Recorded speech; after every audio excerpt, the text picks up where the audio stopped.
here who want to do CME credit, remember that it will require you using the information on the chairs to text in and confirm your attendance.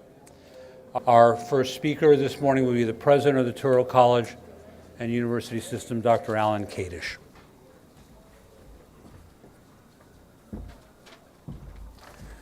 Thank you, Dr. Halpern. I'd like to welcome everyone who's here, as well as those who are watching by live streaming at New York Medical College and at Touro campuses throughout the world. It's bittersweet being here today. We're dealing with a potentially serious problem. The virus whose picture is shown on the first slide. And somewhere there's a clicker.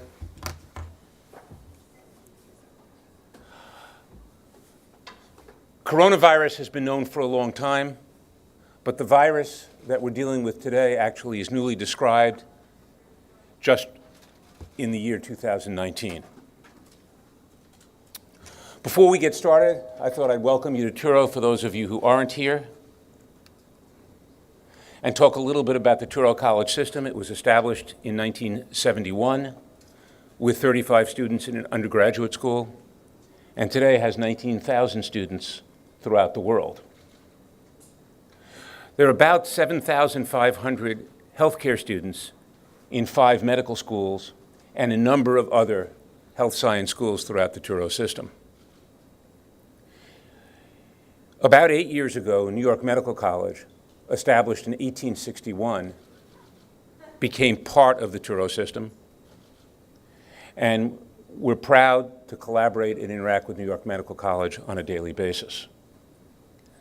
The college, located in Westchester, has about 850 medical students, a school of health sciences and practice, a school of basic medical sciences, and the Touro College of Dental Medicine and of Nursing, located on the campus in Westchester. New York State has established a series of centers of excellence at academic medical centers to deal with a variety of problems. There are currently a number of those, one at Binghamton, several at SUNY in Buffalo and Albany, one at Cornell as well. Those centers are funded by New York State, somewhere around $1 million a year each. That's out of a total New York State budget that well exceeds $150 billion, and in a variety of different fields, provide an important resource for the citizens of New York State and for scientific discovery. New York Medical College's Center for Disaster Medicine, the Center for Precision Responses to Bioterrorism and Disasters, is a globally recognized asset that serves to improve emergency preparedness. It trains healthcare professionals, law enforcement, first responders, and public health professionals to respond to emergencies and disasters. Curriculum development in emergency preparedness, tactical and operational medicine, and disaster medicine is also part of what we do at New York Medical College.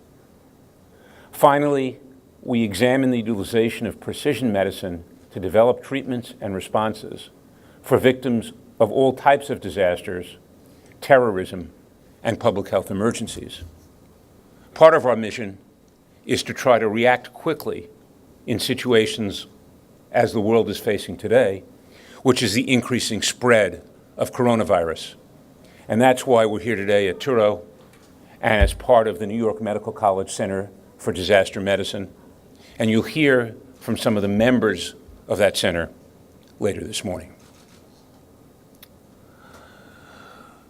The Bible has a commandment to be extremely scrupulous in caring for oneself. And while the plain text of that commandment refers to spiritual health, biblical commentators have, for a long period of time, extended that idea to say that we each have a personal responsibility to take care of ourselves and remain as healthy as possible. Writing in the 16th century, in the classic text of Jewish law, how one ought to respond in the face of an epidemic is described. And the advice, well before infectious disease agents were known, and well before it was known that breaking quarantine might expose others to illness, the advice was, get out of town as quickly as possible. Because the only way to protect yourself and make yourself safe during an epidemic is to avoid exposure, at least in the 16th century. Now, it's not clear to me that anyone in Yunnan province knew about this, but apparently about 5 million people left between the time that coronavirus was first described and quarantine measures were imposed. And hopefully we can discuss later this morning how effective quarantines are and what the potential implications are of quarantines for public health. So how have we done so far and where are we going? So I updated this slide this morning, and there are some rumors in the press that this slide is already out of date. As of last night, and this is from the Asia Times, there were over 9,000 cases of coronavirus present, 124 outside of China. There were 213 deaths. It appears that one death now has been described outside of China, and in the United States, one case of human-to-human transmission from a spouse in Illinois has also been described.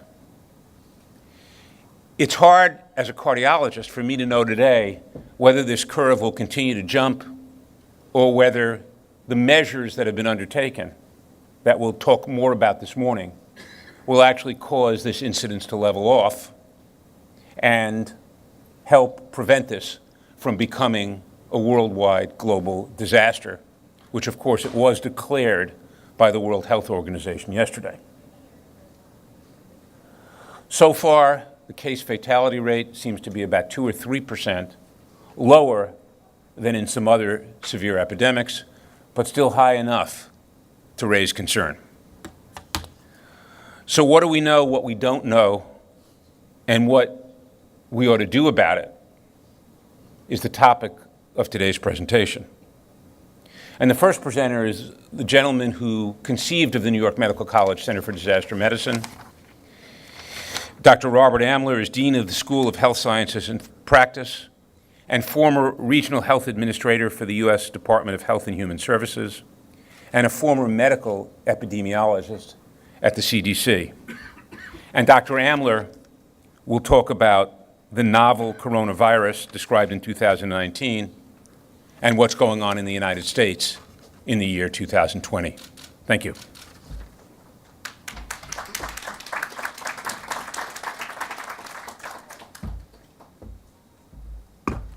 Thank you, Dr. Kadish. I'm Dr. Robert Amler, and moving my slides, I have no conflicts of interest to disclose. Dr. Kadish already described to you the Center for Disaster Medicine, which is now underway, has been underway for several years, providing training for all sorts of responses to community-wide emergencies, biological, chemical, explosive, active shooters. And you'd wonder why all these under one center? Well, it's really all about consequence management, because when something bad happens on a large scale in a community, many of the consequences are actually quite similar, and many of the actions that need to be taken are quite similar.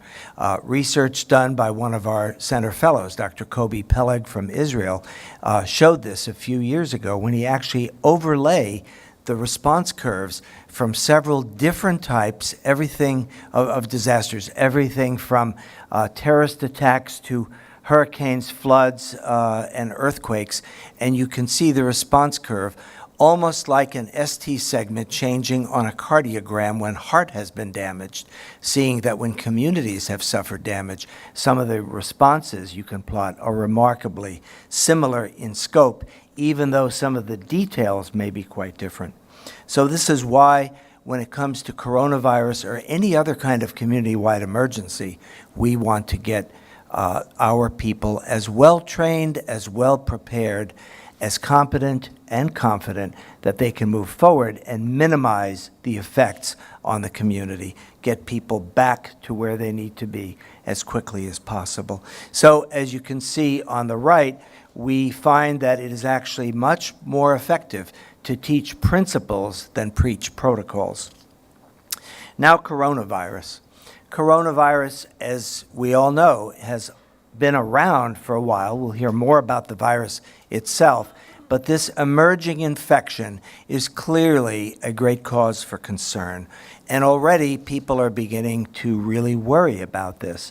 Just the media coverage in the last 2 days has been remarkably expansive as people are beginning to take notice that there is a rapidly growing problem, not just in China, not just in some of the countries where people have already landed and gotten sick, but around the world. And we know that the big issue here is the person-to-person transmission, because not everyone travels to China, but increasingly everyone will have some contact with someone who did, or someone who knew someone who did, or was with someone who did. And we know that this is how epidemics spread in human populations. We know that this infection can be severe.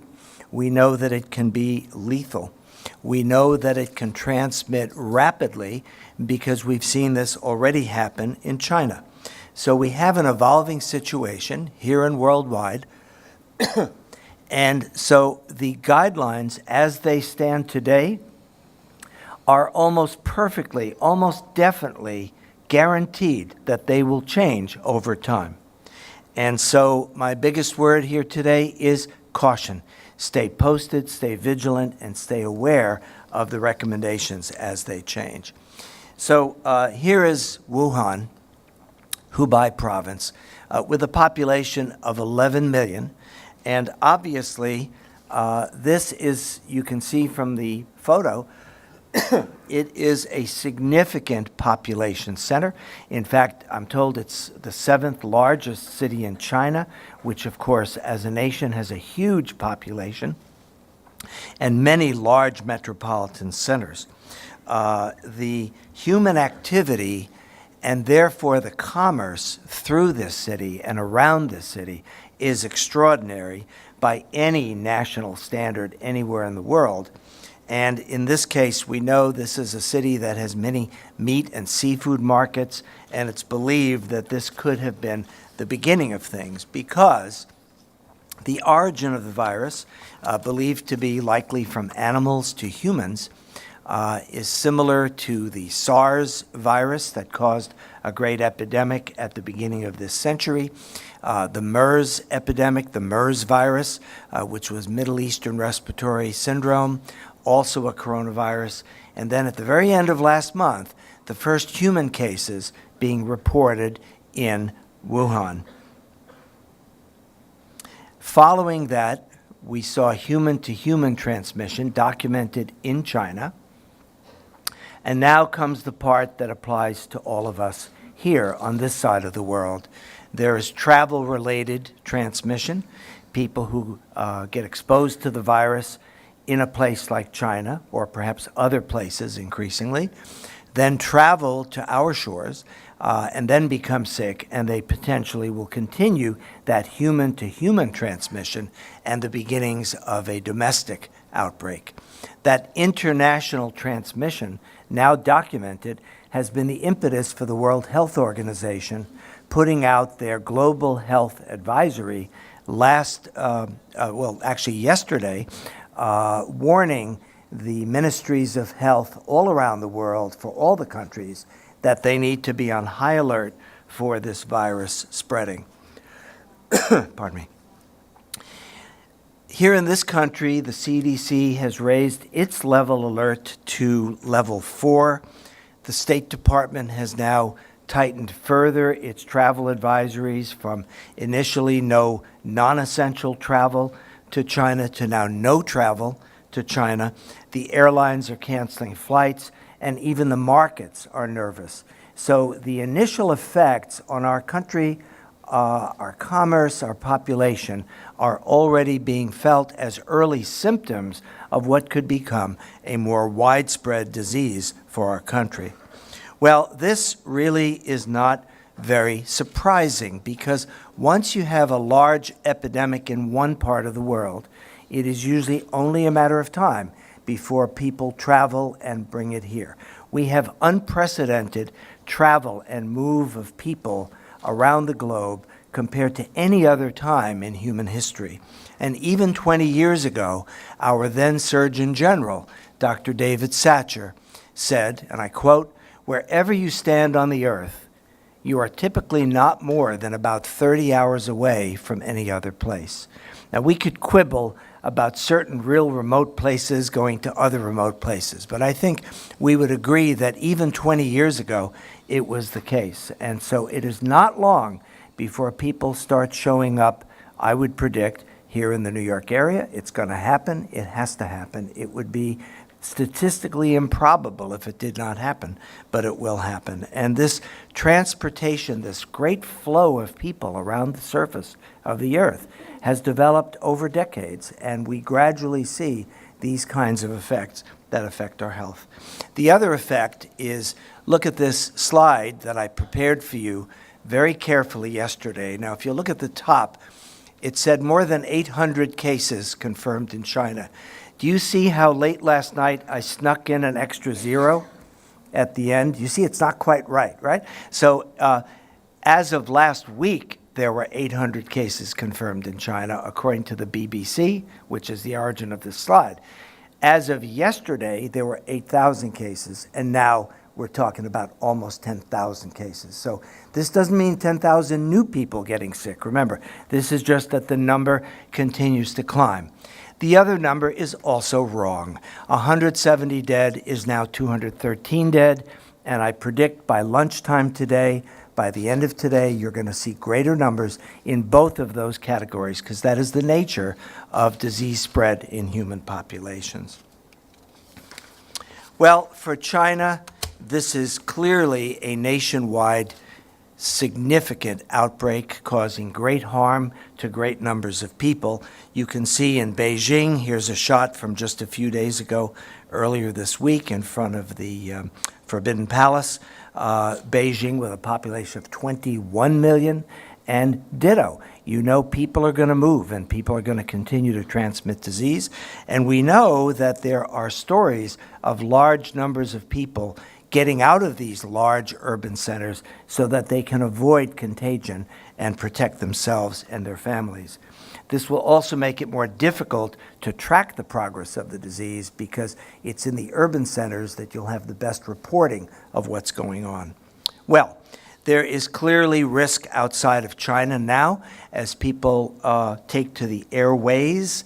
A wider zone of transmission is now recognized, and that's why the World Health Organization made the statement they did only yesterday.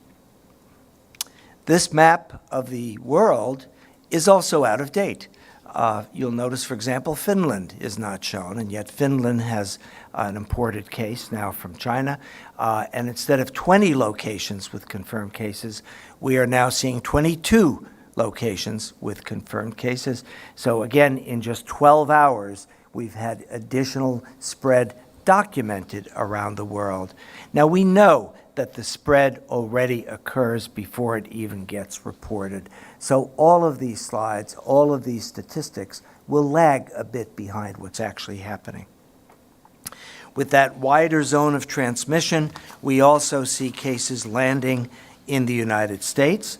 And so far, we have 4 states with confirmed cases. That number has held. And those are imported cases, except for secondary cases that are now beginning to get reported. Again, not a big surprise, but it's going to happen.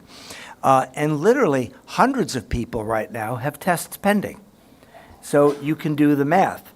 That those 5 or 6 cases that are currently confirmed could easily rapidly expand to double digits and triple digits if those tests come back positive. I'm sure some will come back negative, some will come back positive, but the numbers are going to increase. And this is what it looks like when that happens. We know we're dealing, and SITREP is jargon for situation report. We know that this is a serious infection. I would delete the word potentially. We already know this is a serious infection. What is potentially is the extent of worldwide expansion and the extent to which there will be worldwide morbidity in people getting this infection. Will they get as sick as the patients in China? Will they be less sick? Will they be more sick? What will happen as the virus moves around? Will it change some of its characteristics? Many times viruses do, so we'll have to be alert for that as well. The current risk in the United States, not just me, but the CDC is saying the current risk is still low, but it could change, and it will be important to watch those changes even over the next few days. Already, prevention and containment efforts are underway. The CDC and the state health departments and the city health department here in New York are screening travelers arriving from overseas. They are testing people who have symptoms. They are giving arriving travelers a warning card, an information card that instructs them what to do if they become sick, which is very helpful, and most importantly, advising them if they do get sick and they need medical attention, call ahead to the office or the emergency room so that the staff will know we have somebody coming in who may have been exposed to coronavirus, and they will immediately meet them with masks and other things to keep them away from the other people waiting to be seen for their health care. We have evacuated people back to this country. The United Kingdom is doing the same thing, and we are mapping, and I actually have already mapped, the genome for the coronavirus that is out there so that already we can do better and faster tests for people who may be infected with that virus. Finally, the CDC has activated its EOC, that's more jargon for Emergency Operations Center, and the EOC has put out warnings over the Health Alert Network. This is what it looks like in the lower right. You can see that from the base in Atlanta, word is going out to all of the state and territorial health departments around the American land, so to speak, including, of course, District of Columbia, which is technically not a state. Those are all going out. Why is this being done, even though so few cases have been documented in the population? Why this expensive resources now? Because we collectively feel in the public health community that the best defense is a strong offense. And we want the CDC and the health departments to be leaning forward and apply the many lessons learned from earlier outbreaks to afford our people the best possible levels of protection. So everyone here, all of us should expect that the numbers will change, and so we need to stay vigilant and stay posted. Thank you very much. Our next speaker will talk, Dr. Bakshi, about the coronavirus itself. Thank you.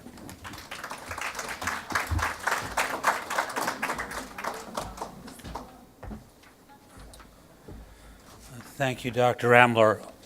I want to remind everyone in the room that to confirm your attendance, follow the instructions on the piece of paper on the seat about using your cell phones to text the code in.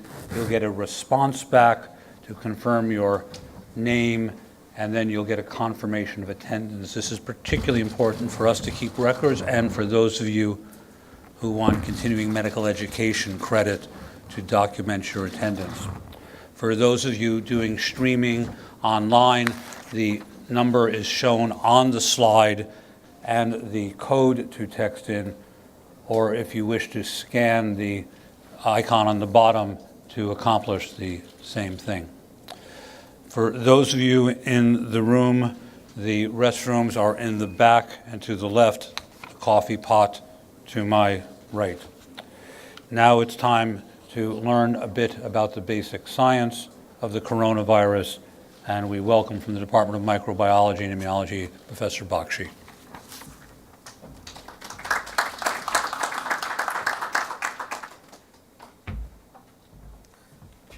Good morning, everyone. So now I'm going to present the basic biology of coronavirus to get an understanding of what is going on and how this coronavirus, which is causing an epidemic, is different from the previous coronaviruses that we have encountered. However, to understand this basic biology of coronavirus, I will start with a very basic question first. What is a virus? And I have no conflict of interest to disclose. So what is a virus?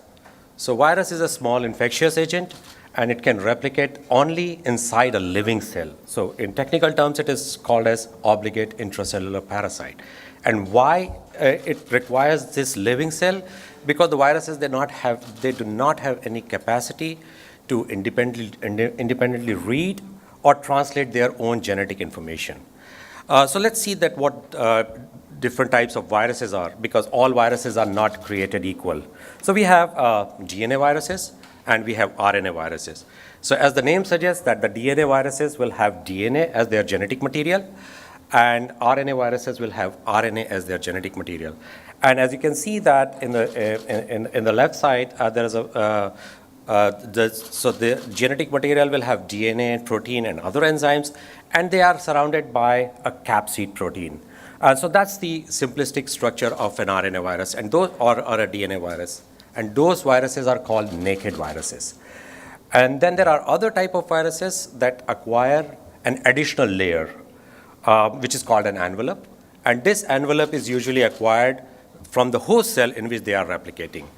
So if I ask you a question, so which of these two viruses are more adaptable to survive in an environment or hardy? My guess is that you all will pick that enveloped viruses, but that's not true.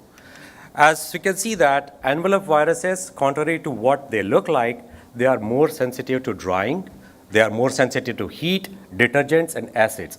And that's why we recommend that, hand washing is really good to prevent the transmission of these viruses, because these enveloped viruses which cause respiratory infection, they are more sensitive to detergents. So that's why hand washing becomes very important. Also, to understand the basic biology of coronaviruses, it is very important that what these viruses do to the cells and how they replicate inside a cell. And this is also very important to understand what is going on with this novel coronavirus of 2019. So this is what actually happens. So there is a virus, and it has to find a cell, because without a cell, this virus cannot replicate. And the first interaction that occurs between the cell and the virus is attachment. So virus has certain proteins on its cell surface, and the cells have a receptor. So this interaction between the viral protein and the cell receptors determine that what type of organ is going to be affected. So for example, in this novel coronavirus, it is affecting lung. So maybe our lung cells have that receptors which is recognized by this viral protein, so that interaction can occur. So the virus will attach to the cell, and then by various mechanism it will be taken up, because I am showing a very simplistic view of the viral replication. So the virus goes inside the cell, and as soon as it is inside the cell, what it does, it shuts down all the cellular functions. So it hijacks all the cellular machinery and direct it towards the synthesis of its own components. So now this cell becomes a factory for production of all the viral components. And now the virus is assembled, and as you can see that the color of the cell is changing. So that indicates that the cell is sick now, it is depleted of all its nutrients, and the virus is produced in large numbers. And what will happen, either the virus will break open the cell, or it will burst from the cell, and now there are a lot of virus particles, and they will initiate the same cycle of replication. And this is how, because the virus is continuously replicating and producing so many progeny viruses, it is causing damage to the organ. So now, switch back to our focus, that what is a coronavirus and why it is called a coronavirus. So on the left, I'm showing you the electron micrograph of coronavirus, and you can see there is a very clear halo, a yellow-colored halo or orange-colored halo around all these viruses, and the spikes are emanating. And these halo actually resembles the solar corona that we see during the solar eclipse, and that's why this is called a coronavirus. And also, corona in Latin means crown. So the simplistic representation below shows that the spikes which are present on the surface of this coronavirus, they are giving it an appearance of crown. And that's why this virus is named as coronavirus. And I've already told you about the basic structure of viruses. So this virus is enveloped. That means if you wash your hands, this is sensitive to detergents because you can eliminate this virus very easily or inactivate this virus easily. And this is an RNA virus. That means the RNA is the genome of this virus, and it is one of the largest RNA virus. So that this indicates that these viruses are big and heavy, so they cannot go far in aerosols. And then another thing that I would like to point out, which is very relevant to the novel coronavirus, is the spike protein, which I have labeled there. So these spike proteins are the one that determines the host specificity. Means like the coronavirus is going to affect which animal or whether it's going to cause infection in humans or not. And this spike protein also determines the cell specificity, that which organ is going to be affected, which cells are targeted. So, and we know quite a bit information about this novel coronavirus and especially the spike protein, which I'm going to show in the next few slides. So coronaviruses are not new to us because the first human coronavirus was identified in 1960. So we know these viruses for about 60 years.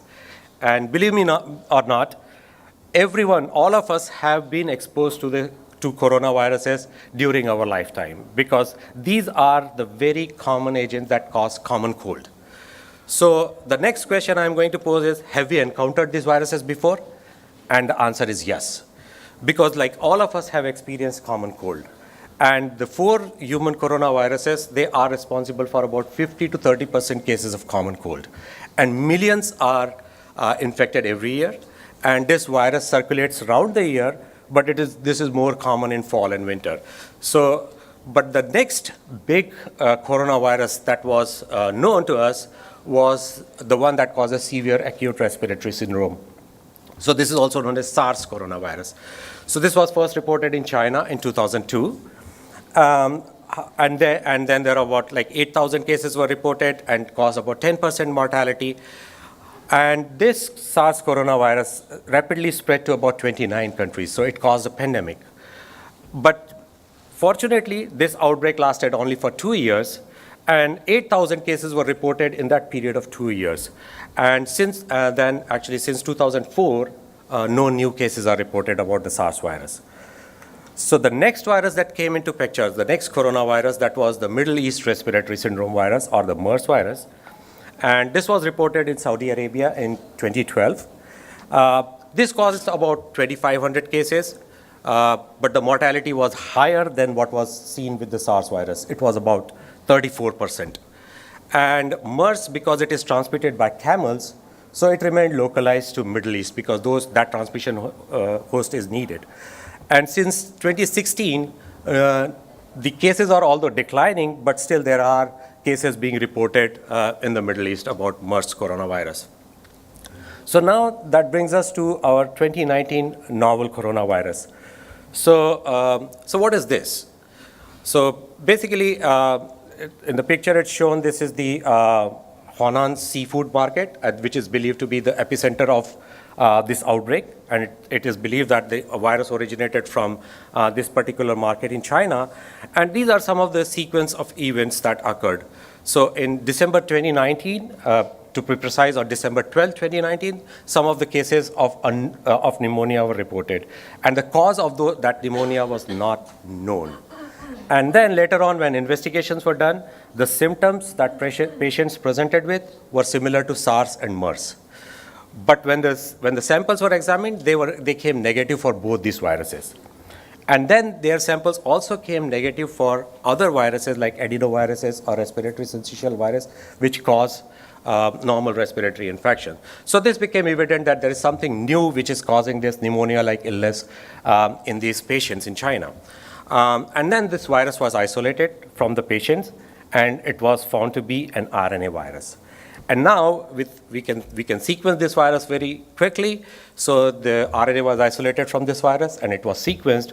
And it was known that this virus has an entirely different sequence from the known coronaviruses. And that's why it was called 2019 novel coronavirus. And this is just to show the sequence of events, because like with SARS and MERS, identification of virus took around 4 to 6 months. But here I would like to admire the scientific community with the speed with which they worked. So the first official case was declared on December 31st. The virus was isolated on January 8th, and the sequence of this virus was available on January 10th, and then a lot of other viruses also sequenced by January 11th. So within a span of like 10 to 11 days, the scientific community knew about the virus, the nature of the virus, and what is the sequence of the virus. So when we call this 2019 virus a novel coronavirus, what is novel about it? So the first thing is the sequence that we know, the RNA sequence, it is about only 80% identical to SARS virus. So there are some variations in this virus as compared to the SARS virus. And then also, like when the sequence is compared with the coronavirus from bats, so it shows about 89% identity. So it is now becoming more evident maybe this virus is originated from bats.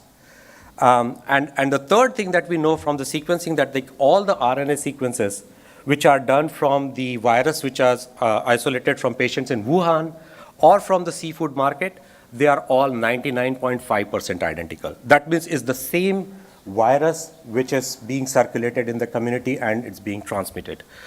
And then when the comparison is made with all the other RNA sequences of coronaviruses, you can see that these viruses, they form based on their sequence similarity, they form clusters.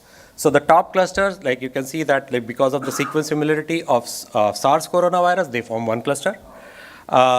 Then MERS is forming a different cluster, but the 2019 novel coronavirus is forming an entirely different cluster, and that's why it is, and it's not similar to other coronaviruses which have been compared with. So that's why this also made that this is a novel virus which has not been reported before.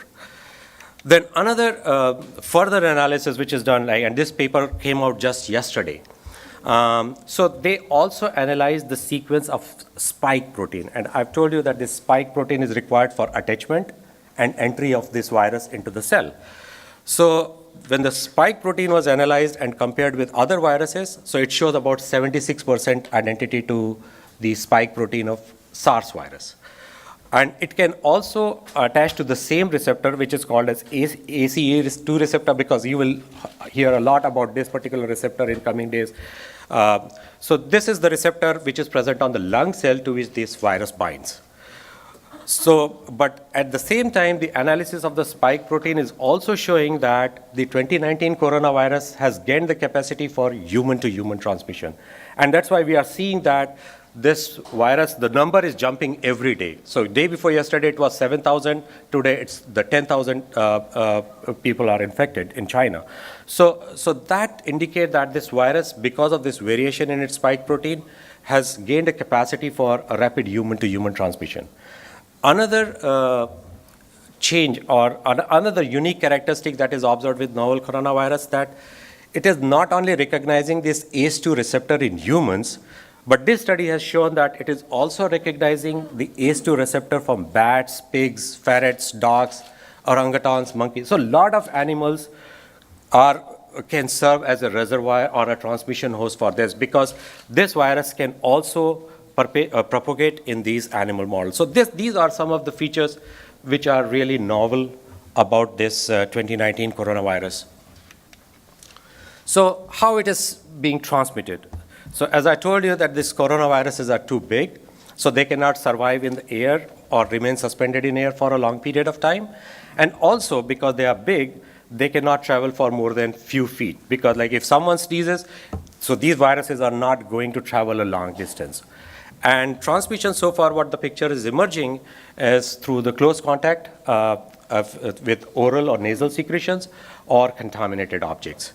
So I will just give you that, like, what was the path of transmission that we know about SARS virus.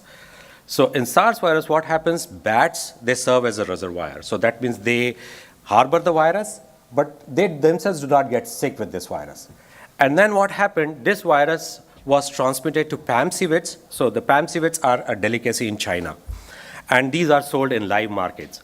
So this virus got adapted to PAM civets. And from PAM civets, this virus got transmitted to humans. And once it got adapted in humans, it caused severe infection. And because of that, that needed hospitalization. And that hospitalization resulted in hospital-acquired infection with SARS. So majority of the cases that were seen with SARS were hospital-acquired infection. But also this virus spilled over into community, and then there were some community-acquired infections as well. So what happens with MERS? So again, bats are the reservoirs, but the transmission host for MERS are camels. So this virus got adapted in camels, and then it got transmitted to humans, and then again it followed more or less the same path. But in next few slides, I'm going to show you that what is the difference between the spread of these viruses. So what do we know about the spread of the novel coronavirus? So novel coronavirus, because of its sequence similarity to bats, it appears that bats may serve as a reservoir. But again, this is a big question mark because the story is developing and we don't know exactly what is the reservoir for this novel coronavirus. And then again, we don't know what is the transmission host.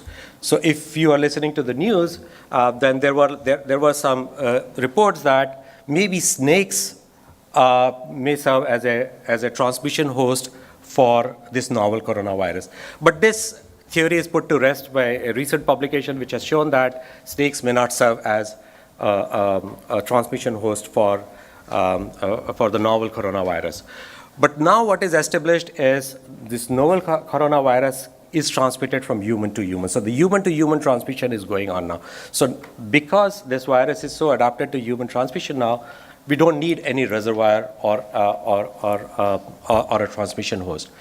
It is also believed that maybe the infection was transmitted to humans directly from bats, which serve as a reservoir.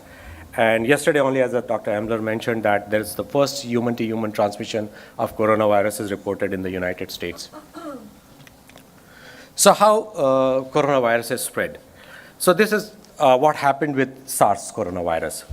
So SARS coronavirus, as I said, that caused severe infection that needed hospitalization. So the most of the cases were hospital-acquired infection. And this resulted in about 10% mortality. With MERS coronavirus, what happened? There was a mix of infections. Some people got really sick, and some showed only the mild infection. So the mild infections are the most dangerous ones. Why? Because although the patients are carrying the virus, they are not showing any symptoms and they are not sick, but they can still transmit the virus. And that's what happened with the MERS virus. So the people were hospitalized, and the spread of the virus occurred either both through the hospitals or through community-acquired infection, because those mild asymptomatic patients, they kept on spreading the virus. So what is going on with 2019 coronavirus? So WHO has reported that only 20% of the individuals are showing severe form of the disease. 80% show the mild form of the disease. And as a result, what is happening? So they are not showing the symptoms, or they are not sick, but they can still propagate the virus. And this is what the picture is also emerging from China right now. So not all those people who got infected, they did not visit the seafood market. And not all the people that are infected, they are telling that they don't remember that they came in contact with a sick person, but still they got sick. So the reason is maybe because of this mild asymptomatic infection, the virus is community acquired. And so this is again, like the numbers are changing every day. So about 10,000 cases have been reported. And again, the mortality with this is about like 2 to 3%. So what is the transmissibility? Because like this also determines that how the contagious infection is going to be. So this is denoted by a mathematical term. It's called R0. And R0 tells that like from an existing infection, how many new infections will come up. So if R0 is less than 1, that means like this disease is not infectious. If it is equal to 1, that means like every existing infection will cause 1 additional infection. Even if it is more than 1, then more infection may arise from an existing infection. So I've shown you here some example, like for example for plague which is caused by bacteria, the R0 value is about 1.3. For Ebola, the epidemic that we experienced in 2014, the R0 value is 2. And for influenza, it's about 1 to 3. However, for SARS and MERS, according to WHO reports, the R0 value was 3. And again, for the new coronavirus, it is estimated that it is about 1.4 to 3.3. But depending on how the spread is this virus is spreading currently. This is again estimate, these numbers may change. Measles virus, which is the most contagious virus, and pertussis, the whooping cough, which is caused by Bordetella, have the highest R0 value of about 12 to 18. That means 12 to 18 infections can originate from a single infected person. So right now, what this is telling us that coronavirus is like more or less, the novel coronavirus is more or less flu virus as far as transmissibility is concerned. So what is the pathogenesis of coronaviruses? So I told you, like, some of the coronaviruses cause common cold, whereas the SARS and MERS, they are causing more sickness. So what is the difference? So the difference is the site of infection. So common cold viruses, they are adapted mostly to the upper respiratory tract because the cells in the upper respiratory tract have those receptors, which are called APN receptors, where the virus can bind. And these viruses are also adapted at growing at lower temperatures. So our nostril temperature is about 31 to 33 degrees Celsius. So that's why these viruses, which cause common cold, or the coronaviruses, they can replicate in the upper respiratory tract. And this results in development of immunity, but again, it's not a long-lasting immunity. And that's why we experience this common cold every year, because the infections are common. So what is going on with SARS or MERS coronavirus? So these viruses have now adapted to replicating in the lungs because these ACE2 receptors are present on the lung cells. So as a result, now the virus is replicating in the lungs. It's causing lung damage, which is resulting in pneumonia. And not only that, it is also inducing a very, very inflammatory type of immune response. So the inflammatory response caused a lot of damage to the tissue, and that's why the infections that were seen with SARS or MERS, they were severe as compared to what we see with the common cold.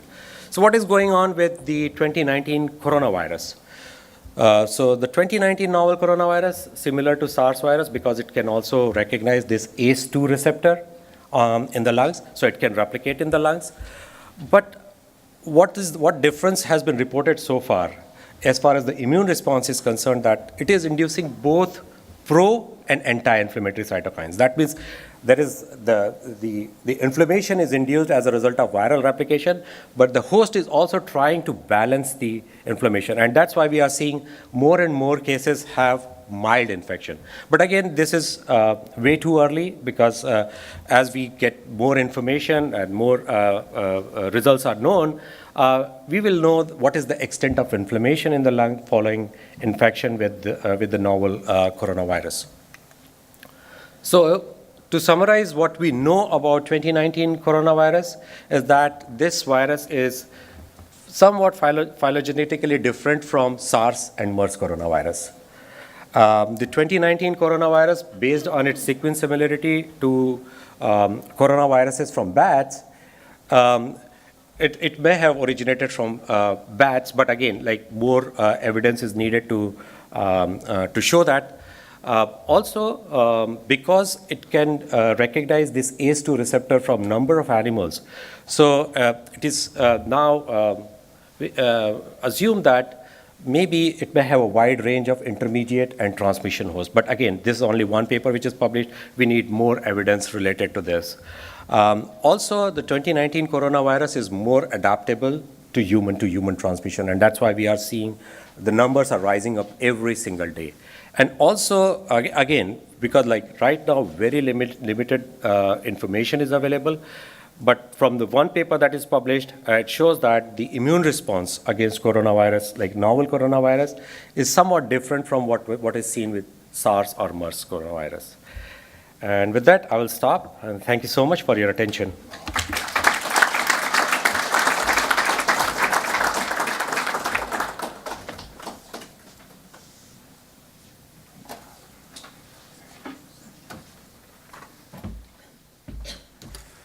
As we move through the program, I am sure that many of you will have questions. Let me suggest to you that you make yourself a note of what the question is, because at the end of the formal speaking program, each of our speakers will move to a different part of the room so you can address your questions directly to them.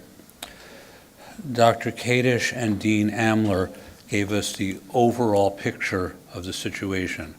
Professor Bakshi has now taught us the basic science of the virus, its ability to attach to cells and to disseminate, and what we do and don't know about this enveloped RNA virus. Now it's time to talk clinically about what a physician ought to do in countering a patient and what hospitals and clinics ought to respond. So our next speaker will address that. Professor Marissa Montecalvo is a specialist in infectious disease and a professor of medicine at New York Medical College.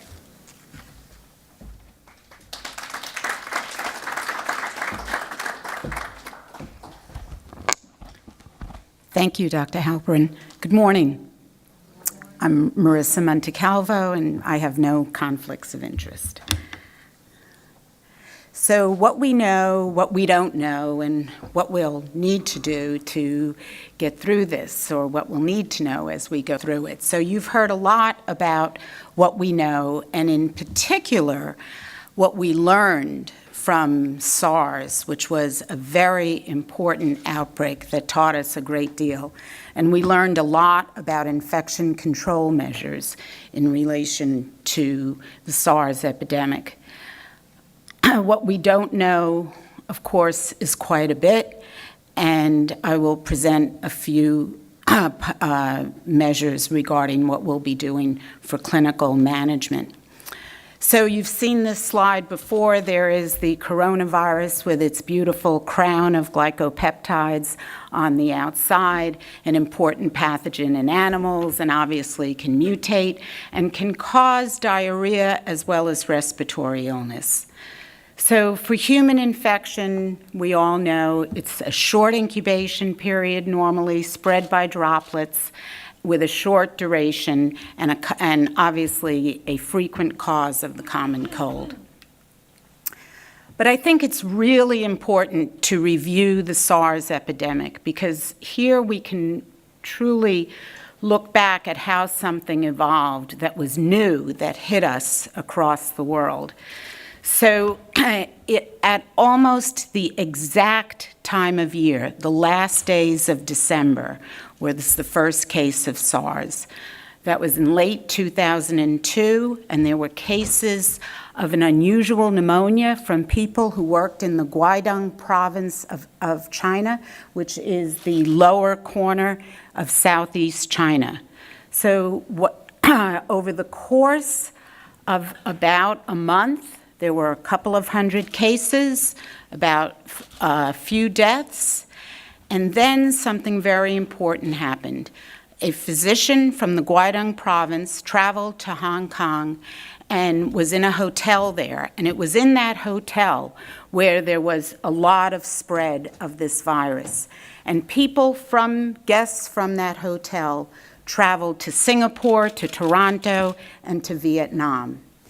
And it was in Vietnam where an extraordinarily astute physician, Dr. Carlo Urbani, who was president of the Southeast Division of the director of the Southeast Division in Asia of the World Health Organization, was working in a hospital of about 60 patients. And he could see that there was an unusual pneumonia that was spreading quickly from person to person. And he is the person who sounded the call to the World Health Organization. And there was a meeting within a few days thereafter, an emergency meeting, at which point quarantines were instituted, strict infection control measures were put in place, and most importantly, there was an international call for collaboration. CDC had people in every affected country within a week. There were hundreds of patients that were cultured, sputum, nasopharyngeal swabs, urine, blood, and it was from this that they were able to identify and sequence the novel virus. So that by the end of March, there was a full genetic sequence, as you already heard from Dr. Bakshi. This time, it's been done even more quickly. And most unfortunately, at the end of March, Dr. Urbani died of SARS in a Bangkok hospital. This is what Toronto experienced. So this is your standard epidemiologic curve with time on the x-axis and cases on the y-axis. We like to keep things simple in ID, and this is how we follow what's going on with transmission. So the red lines are the guests who came from the Hong Kong hotel who traveled to Toronto. The blue are hospital cases, and the gray are community cases. And as you can see, this was predominantly a hospital outbreak that was brought under control relatively quickly. And by the end of the second year, there were no further cases. So how was it brought under control? So the very first thing is identification of the agent. Having the SARS agent sequenced allowed for a very clear case definition, and so people knew when they actually had a case. Fever was present 99% of the time, chills, myalgias about half the time. There was a clear case definition of these symptoms, and having been in a country where there were cases going on, cases could be identified, they could be placed on isolation, they could be triaged appropriately, there could be screening at border crossings, and there could be screening of contacts. And it was all of this together that really led to the control. When we get to a year later, there were a little over 8,000 cases. As you already heard, the mortality was about 10%. It was clearly related to having first worked, the first cases coming from these markets where there were these palm civets that were animals that were a delicacy in the market. It was a new virus related to a bat lineage, but importantly, it was not just a nasopharyngeal virus, as you heard. It was a virus of the lower respiratory tract that replicated and disseminated to bowel, lymph nodes, liver, and kidney. And peak viral loads were seen about a week to 2 weeks into the infection. But I think one of the most important things of SARS is that we did not have spread from asymptomatic carriers. There are many, many contacts that were evaluated in the SARS epidemic. I believe there was never a single case where virus was isolated from someone who was asymptomatic. That's extraordinary for a viral infection. The whole reason it's hard to control viruses is because people are symptomatic before they get sick. So this really helped, I think, in the control of the SARS epidemic, and we are not sure that it will be this way for coronavirus, perhaps not, given what we just heard. That's just a little picture of the palm civet. So what are these infection control measures that are put into place? So first off, your regular surgical face mask works fine for most respiratory infections. As you heard, this is a large virus. Also, respiratory infections in general, when you expectorate, there's a lot of stuff that comes out besides the virus, as you know, right? I mean, think about what's in your tissue. So these are heavy particles. They fall to the ground in very close proximity to the patient, usually within 6 feet. It's unusual for a respiratory virus to actually become airborne, but it can occur. Small particles can become airborne, and that's a different problem. Infections that are airborne, ones that you're familiar with, are measles, varicella, the cause of chickenpox, and tuberculosis. So airborne spread is a whole different problem. Think about the air in this room. Where is it coming from? Well, it's coming through those vents, and a lot of it is recirculated. So when you have something that could have airborne spread, you need special rooms with ventilation that is not recirculated, and a special mask is used, which is this N95 respirator that will filter particles of very small size, less than 5 microns. We don't think that corona will be airborne spread, but it's not fully known. Gowns and gloves are used because your clothes get contaminated, And so that's just a barrier for direct and indirect contact.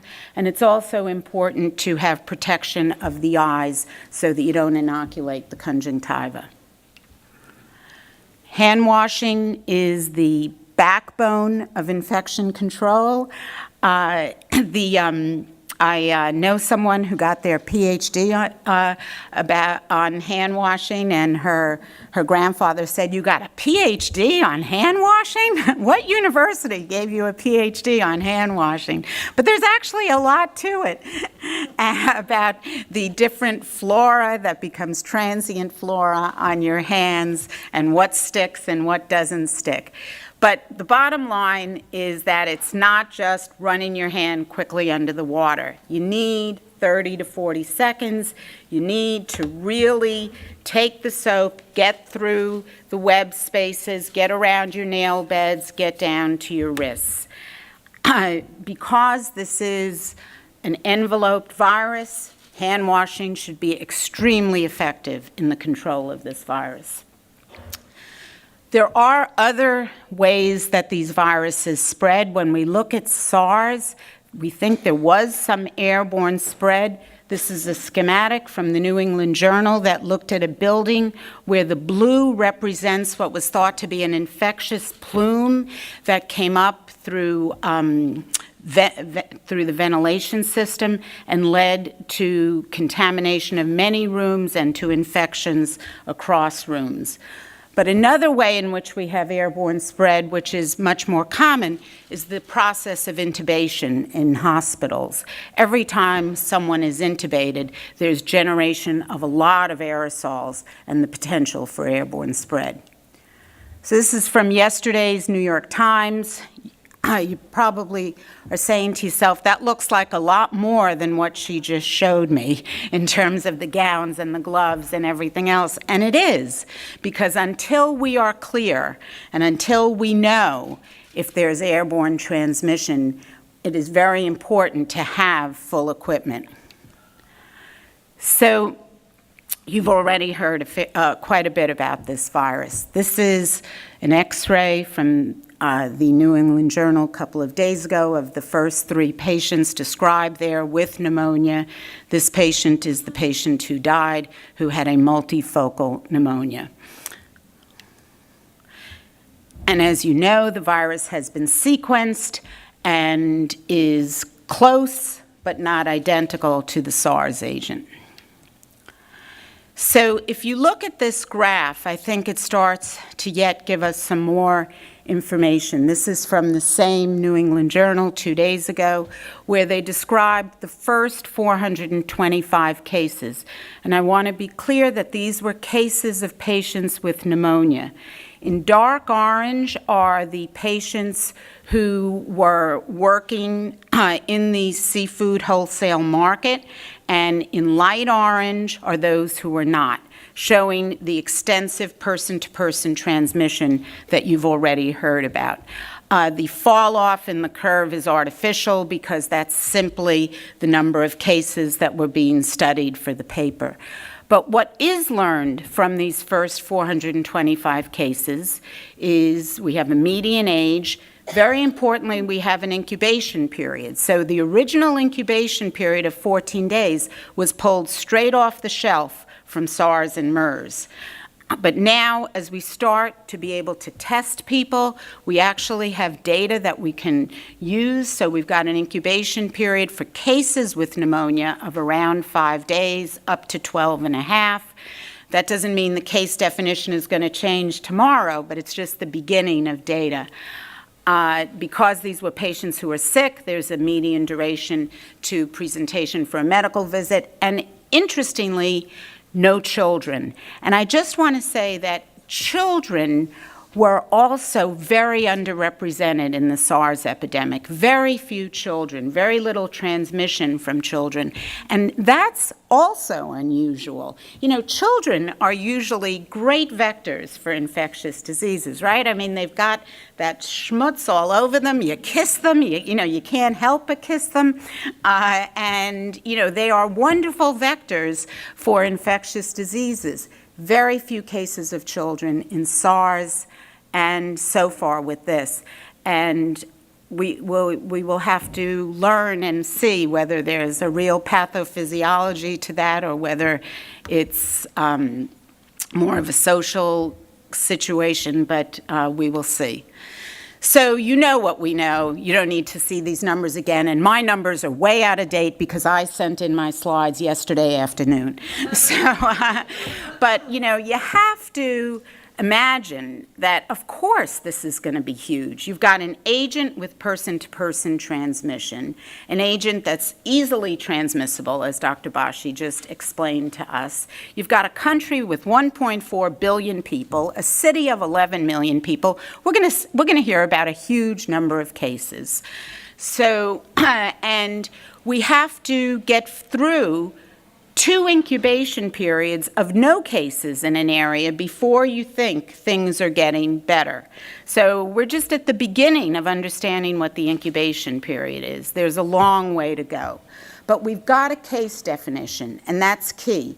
Fever, cough, or shortness of breath in a person who has traveled from Wuhan within 14 days, or, I didn't put it up here, but if you have contact with someone with a confirmed case. So we know a lot, and we have a wonderful public health service in the United States. This is from straight off the CDC website. There's a tremendous amount of information for patients, for healthcare professionals. The basics are key. We know what the basics of infection control are: hand washing, respiratory hygiene. We know we have to use extensive measures till we can figure out what's going on here. We know potential contacts have to be identified, work with the local Department of Health, and the test is almost available. So to those of us out there in the community outside of CDC. I just want to say, of course, CDC is steering the ship on this, but it is the local health department that is responsible for working with transmission in the community, and I'm sure Dr. Amler will be speaking much more to that. So I just wanted to mention that. So what we don't know is a lot. We don't know the natural history yet of this infection. We don't know when shedding begins. We don't know when it ends. And knowing when it ends is really important for hospitals, because when patients are in the hospital on isolation, if we think they're still shedding virus, that's a big problem in the hospital and in the community. And something that I just want to mention is that we don't know if there are any sanctuaries in the human body where this virus could remain dormant. Very unlikely from what we've already been told about coronavirus. But whenever you're dealing with a new infection, you have to always think, will this, when the illness is over, is the organism truly gone? We don't know too much about the environment yet. We believe standard disinfection should be fine. It is. The key is performing it. And will there be super spreading events like SARS?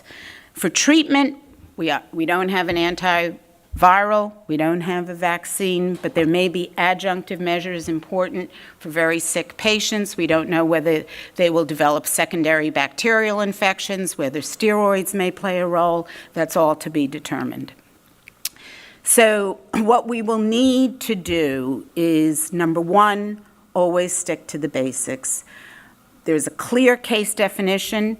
That definition is likely to change. Case definitions in an outbreak are written to be refined as more information comes in.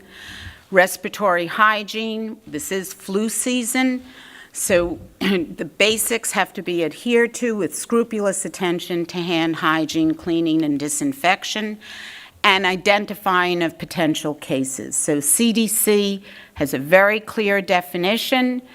It's cases who have they're working up cases that have been in Wuhan, but anyone who's been in China who has respiratory symptoms should certainly see their physician. And as was already said, to minimize exposure, we want to minimize exposure. We want cases to people who could be sick to call their physician in advance so appropriate protection can be put into place. Workups are being done in accordance with public health authority and direction. And I just want to emphasize number 4. We have to all remember that common things are common. There are many things that cause respiratory illness. There's a tendency in an outbreak to develop a bit of tunnel vision. I've been guilty of it.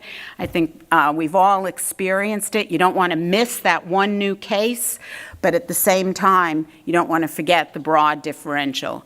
And we need to be able to educate people about home isolation because we want people to stay home if they can.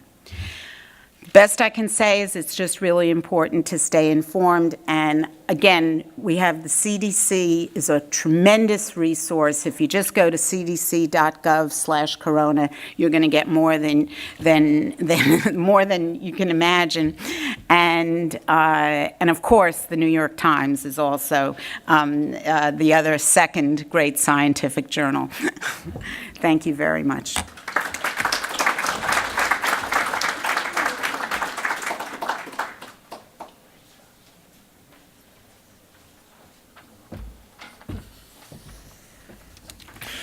Well, Dr. Montecalvo has raised 2 profound questions. One, how many of the medical students present want to have a debate at the end of this conference about her assertion at ID, we like to keep it simple. And Dr. Bakshi will now be rushing back to the laboratory to try to create a microbiological definition of Dr. Montecalvo's use of the word schmutz. I have been monitoring my texts and emails. Some of you have asked, will the slides be made available? As you can readily tell, these slides have been edited and redone up to the moment that they've been shown. So during the break, the speakers will huddle and we'll talk about the technology of getting a final version to be made available, so bear with us. Mr. Meth, has the councilman arrived? Well, pardon me? Well, far be it from me to stand between an audience and their coffee. So, even if you do not have a PhD in hand washing, the restrooms remain to my left, the coffee in Danish to my right. Yes. I wish I could tell you that as Chancellor and CEO I have a long list of stand-up that I could do to vamp for this, but if we're on, Mr. Meth, Yehuda, look at me. Yes? Okay, let the person who is standing between you and your coffee break therefore not be me, but may I introduce Councilman Mark Levine, Chair of the New York City City Council Committee on Health. You know, I pride myself on timing my entrances perfectly, but wow, that takes the cake. Thank you so much, and I will not keep you from your coffee, but I do want to thank Touro College for convening this very, very important discussion today.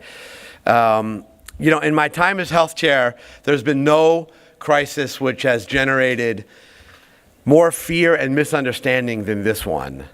And I'm including the measles outbreak, where, if anything, I wish the public had taken it more seriously.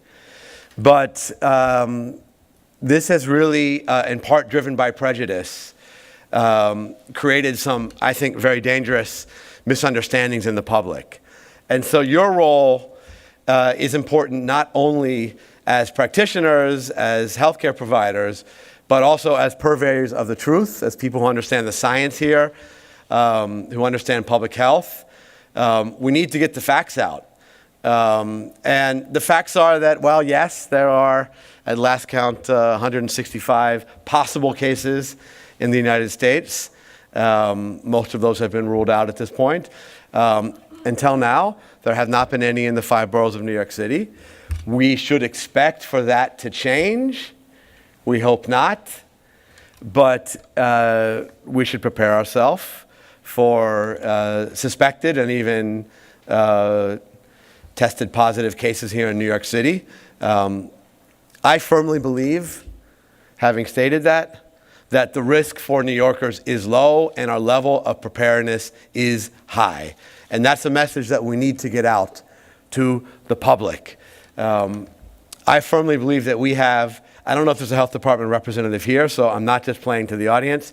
I do believe that New York City has the best infectious disease control team of any big city health department, not just in America, but in the world. And I am confident that if and when we have cases in the 5 boroughs, we will be ready. You know that we have a CDC team in place now for 2 weeks at JFK. My understanding is that there have not been any flights arriving in about a week. Someone may be able to correct me there. They remain on site, screening any passengers that would arrive directly from anywhere in China, conducting medical screens on the spot. We understand that people may be asymptomatic at the time they arrive, but it is important to have that in place there. City Health Department is coordinating closely with the CDC there as well.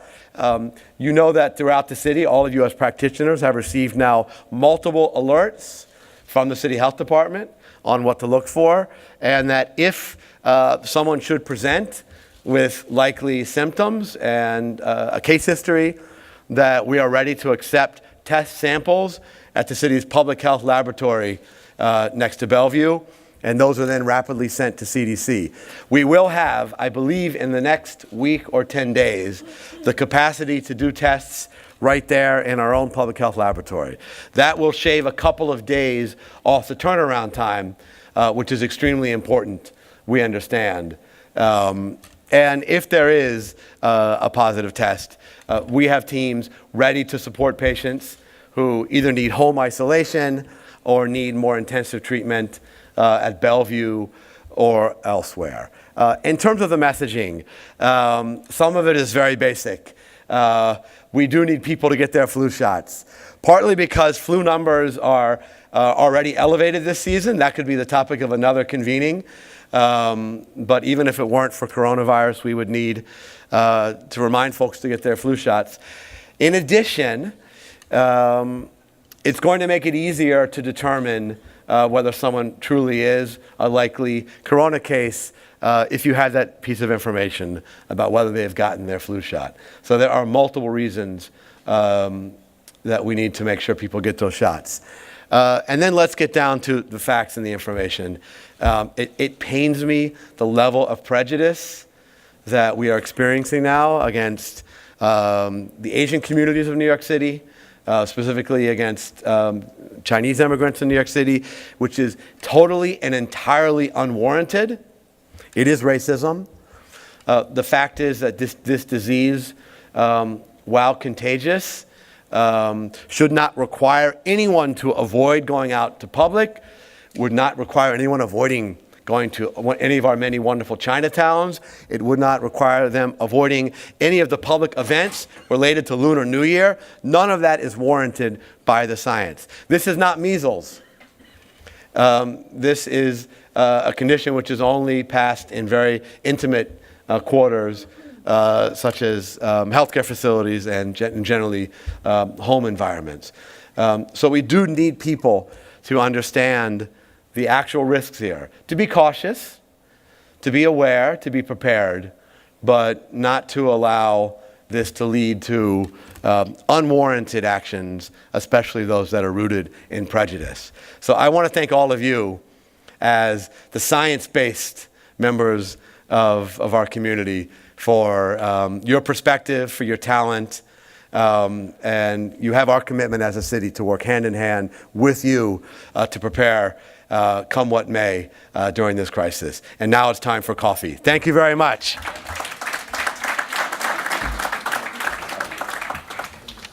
All right, we are nothing in the Touro College system if not adaptable. So shall we synchronize watches, ladies and gentlemen? I have 10:19. Let's plan on washing those hands, having our coffee in Danish, and resuming at 20 minutes to 11, 10:40.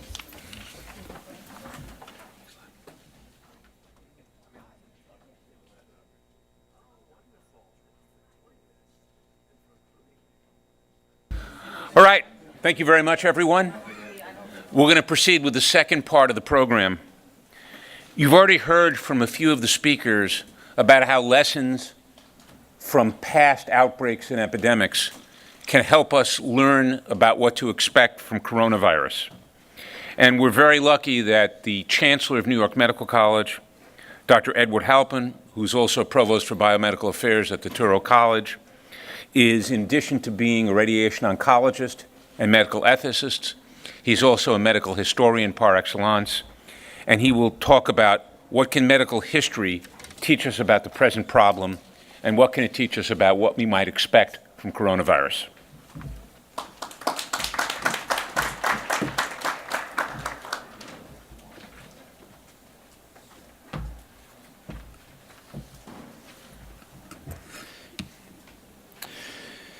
You know how when you go to college and you want to be a math major or a physics major or a biology major, and then that damn curriculum committee says you got to take at least one humanities course?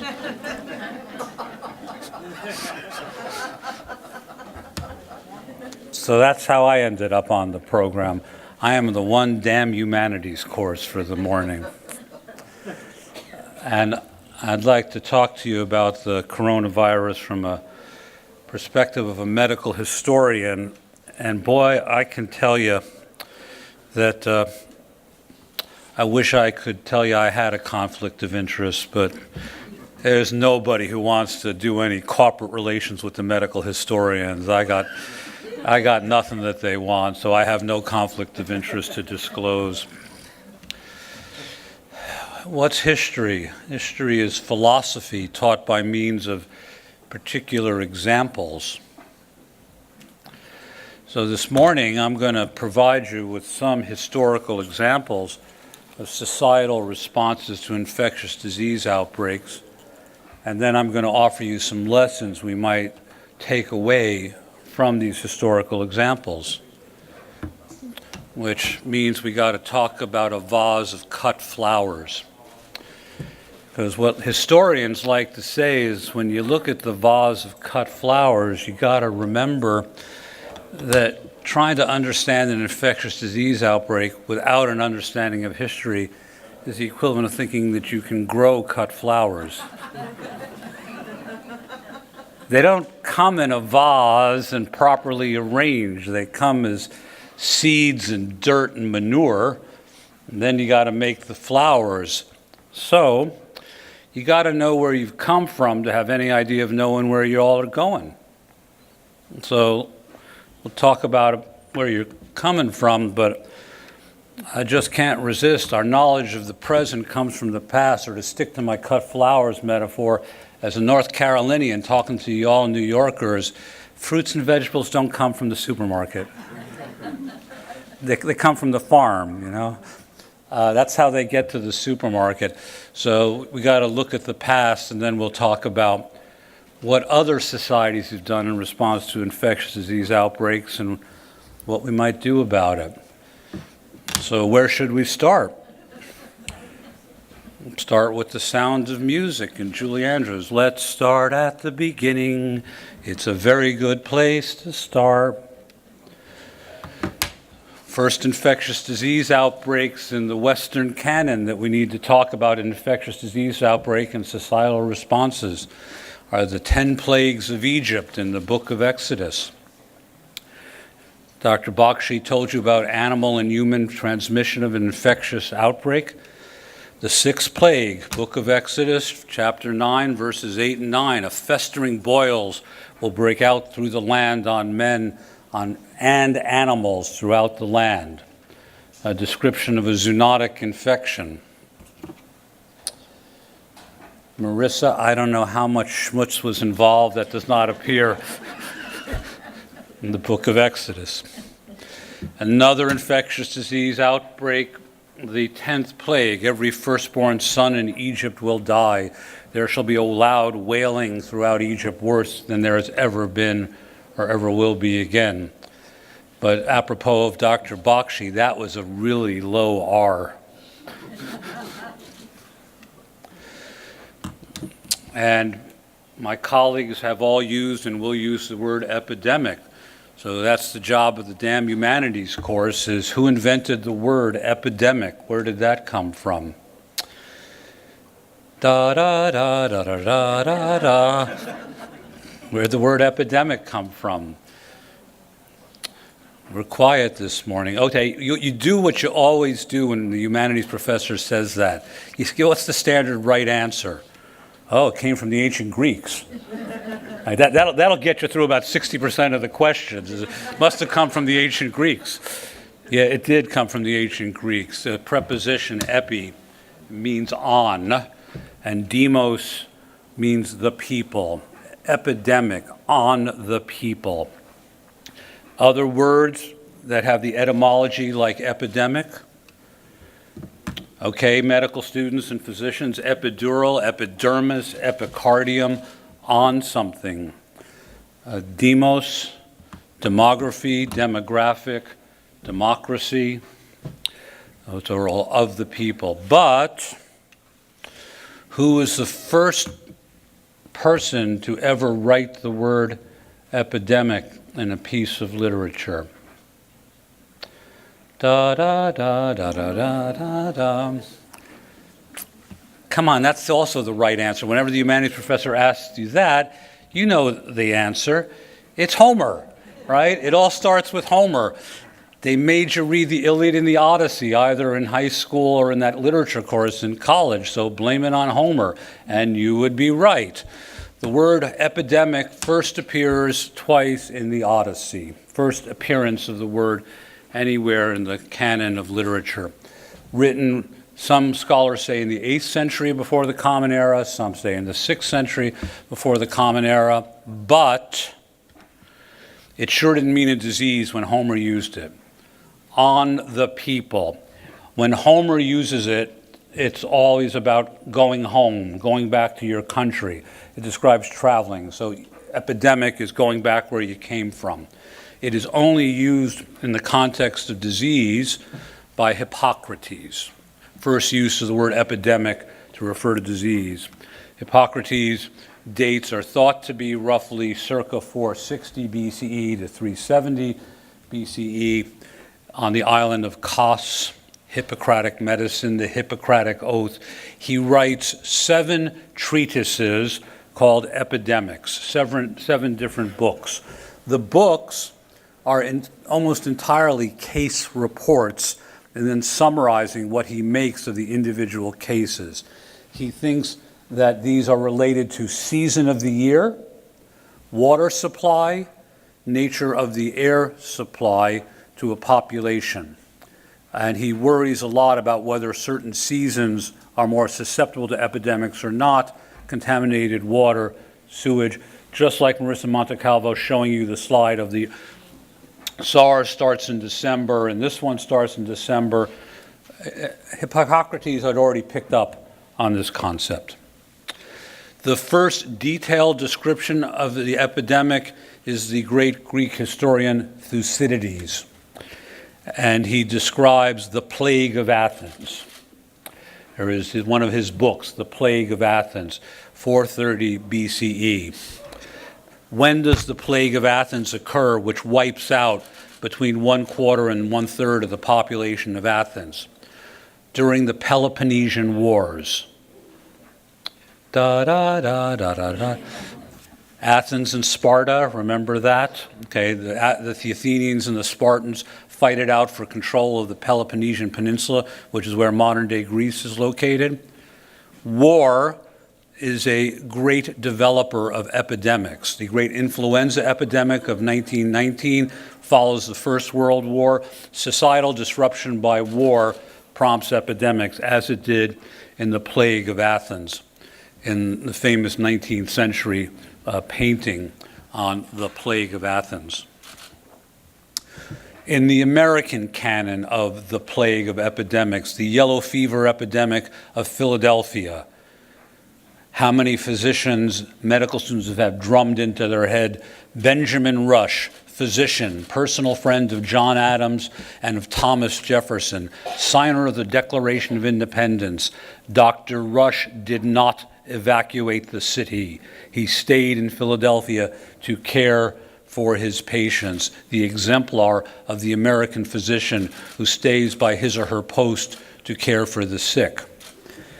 And in many of our lifetimes as physicians, members of the American Legion becoming sick at the Bellevue Stratford Hotel convention, there's something wrong with the air conditioning and heating ducts and the identification of Legionella. Or when I was a young physician, whiteout of the lungs in 28-year-old gay men, what is going on with these infections, and it is ultimately identified as the HIV infection. These are all historical examples of society interacting with infectious disease and epidemics. Okay, he just took a pause. That must mean he's going to wrap up. Uh-oh, it's lessons of history time. I thought they taught me you're not supposed to say there are lessons of history. Well, I submit this morning there are, and damn it, it's the mandatory humanities course, so we're going to do it anyway. What are some of the lessons of history that we might take away this morning in reference to the coronavirus? How come the Americans succeeded in building the Panama Canal and the French didn't? What the hell is he talking about now? Think about that. What might that teach us? The French spent enormous amounts of treasure and large deaths of workers from infectious disease to try to cross the Isthmus of Panama, and they didn't. But William McKinley is assassinated in Buffalo, and he is succeeded as president by the youngest president in United States history, the former police commissioner of the city of New York and governor of the state of New York, Theodore Roosevelt. Roosevelt becomes the first president in the era of newspapers able to rapidly reproduce photographs, and he never misses an opportunity to be in the right place at the right time for a photograph to send the message he wants. Here is the President of the United States in a white linen tropical suit operating the controls of a 55-ton steam shovel to build the Panama Canal himself, the commander-in-chief commanding to build the Panama Canal. What is the lesson for coronavirus? Whether faced with engineering of digging a big ditch across the Isthmus of Panama, or dealing with yellow fever or other infectious disease affecting the workers, Americans were far more innovative than the French. We are better at failing and learning lessons and fixing things than other societies. It is characteristically the trial and error of Americans. What is going on this morning? One person after another is standing up and speaking with their perspective on coronavirus. There are many societies in this world where the Minister of Health's representative would come to the podium, read the statement, and we would all leave. But debating, arguing, my slides are different, I have a different perspective, that's one that is quintessentially American. So when the councilman says we have a great public health department, we have it because we as a society are terribly adaptive and terribly innovative. I think that is a lesson of history. Number two, infectious disease outbreaks bring out the best in some people, they bring out the worst in some people. There used to be people crawled under rocks, we didn't see them, now they have the internet, and God knows what they've been publishing in the last couple of days about coronavirus. And we as a society have a terrible tendency to blame the other for infectious disease. Look what they brought upon us. It's the immigrants, it's the other, it's someone not like us. It must be their fault. Remember 1981, 82, 83? It's the Haitians, it's the heroin addicts, it's the homosexuals. The Speaker of the House of the United States House of Representatives literally gave a speech and recommended the quarantine of the island of Manhattan against the rest of America because of HIV. It was othering an element of society. Number three, I never met a political party of viruses. They are indifferent to your point of view, and no matter what some editorial writers write about saying that this somehow explains the way different political parties react, or this is a demonstration of my views on economics versus some other society, they don't care. As Dr. Bakshi will point out, they don't care whether they do or don't have an envelope. They just don't care. But the corollary to lesson number 3 is poverty breeds disease no matter what the social structure. The most susceptible are always the poor and the marginalized of any society, with the worst nutrition, the worst access to health care, the weakest social structures. That is a lesson of history. Lesson number 4, any perturbation of the environment or the social structure are often responsible for an infectious disease outbreak.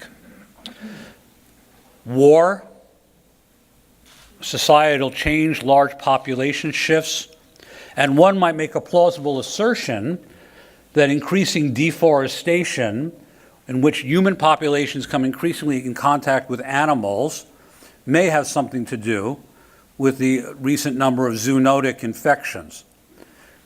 When people are in places where they used not to be, or in various interactions that they used to not have, that is often a predecessor to an epidemic. That is a lesson of history. If I have not convinced you, the arrival of Europeans in the Western Hemisphere wipes out large amounts of indigenous populations in the Western Hemisphere from infectious disease to which the indigenous populations were not exposed. The Spanish take South America partly by the sword and partly by infectious disease outbreaks. And conversely, when they return to Europe, they bring infectious diseases which had previously been unknown in European populations, such as several venereal diseases. That's what happens when there are perturbations of social structure. Lesson number 5. As in Daniel Defoe's The Great Plague Year, the London epidemic of 1655, and the HIV outbreak, in every infectious disease outbreak, an intrinsic tension arises between the motivations of public health officials for isolation and quarantine and the economic motive to maximize profits. If you stop the planes, if you stop the trains, if you close the markets, that costs me money. So there are pressures and opposition to public health officials. It always happens. If I have not convinced you, read the story of when the Public Health Department of San Francisco tried to close the bathhouses in 1982-83 and put in ineffectual laws because of the economic pressure of this is big business in the Castro neighborhood. You can't do that to us. It is only after the French identify the virus that the health department has the power to close these niduses of spread of infectious disease in San Francisco. Okay, another lesson from recent history is medical students for generations thought it was obligatory to read the book House of God. What's the lesson for coronavirus? At a cardiac arrest, the first thing you do is take your own pulse. What's the lesson? Well, some people run away from epidemics. Some people run towards them to try to be helpful. And if you run towards it, be calm. Be thoughtful, rely on what you actually know, and understand what you don't know and what it'll take to figure it out. That, I would submit, is the most powerful lesson of history for us today. And you might have observed that was our goals for today's session and for our speakers. And that was the damn mandatory humanities class. Thanks for listening.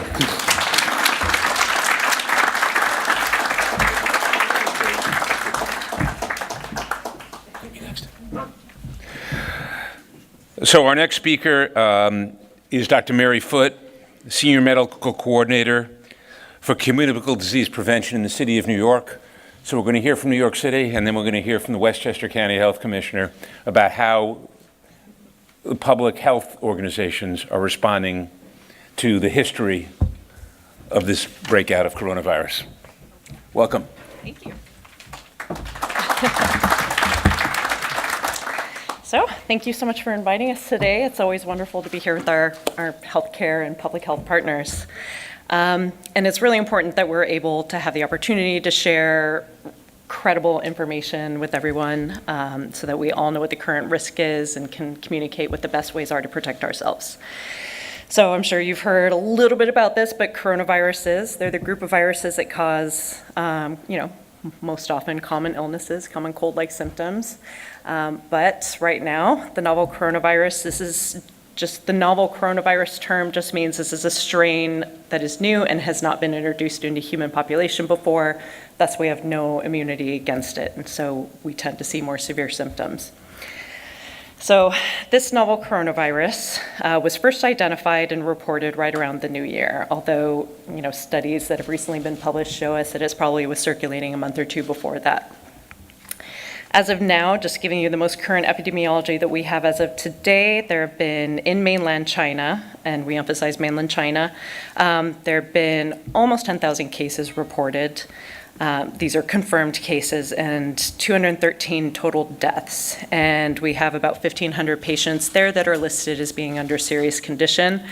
It's a little fuzzy on sort of what their distinction between serious and critical condition means, but in terms of information from China, that's what we're getting. And outside of mainland China, we have 133 cases. That may be a little higher today. And we've now seen cases in 22 countries. That includes China. And we have seen a handful of countries that, including the US as of yesterday, that have seen very outside of China, that have had limited person-to-person transmission in close contacts. And I'm sure you also heard the news yesterday. The WHO Emergency Committee convened a week or so ago and decided that because there hadn't been sustained human-human transmission and there wasn't a full suite of data to make decisions on, they decided to defer the decision to declare a public health emergency. And when they reconvened yesterday, based on kind of the new publications that had come out and the evidence of the limited human-to-human transmission outside of China, it was decided to declare this a public health emergency of international concern. So what does that mean for the US? As of now, the CDC and our federal public health colleagues still rate this as a low urgent risk to the United States, but we are certainly, have our eyes wide open to the threat, and we have mobilized resources from the federal, state, and local levels all over the country to prepare for this and be ready for our first cases. We have had wonderful communication with our federal partners and also our public health partners in the jurisdiction where they've already seen cases. So we're doing a lot of really helpful information sharing on, best practices on how to, how we're working with our healthcare partners and others to try and, obviously the first thing we want to do is prevent, but also we need to be able to detect and respond when we do have a case, especially here in New York City. So in terms of New York State, as you've heard, there have been some patients that fit the person under investigation criteria and have had samples sent to the CDC for testing. So far, no one in New York State has tested positive. In New York City here, we have actually not had, we've received many, many calls from our partners, so that's wonderful, from our healthcare colleagues, but so far nobody has fit the most recent criteria for person under investigation. However, I will say this is very fresh off the presses. Just about within the hour, the CDC just posted new person under investigation criteria that may change how we end up doing our testing. So as of today, the new current person under investigation definition that we will be using as our criteria to screen and evaluate patients. So there are 3 categories of risk for people that we would consider testing for. And that would be someone with fevers or signs and symptoms of lower respiratory illness.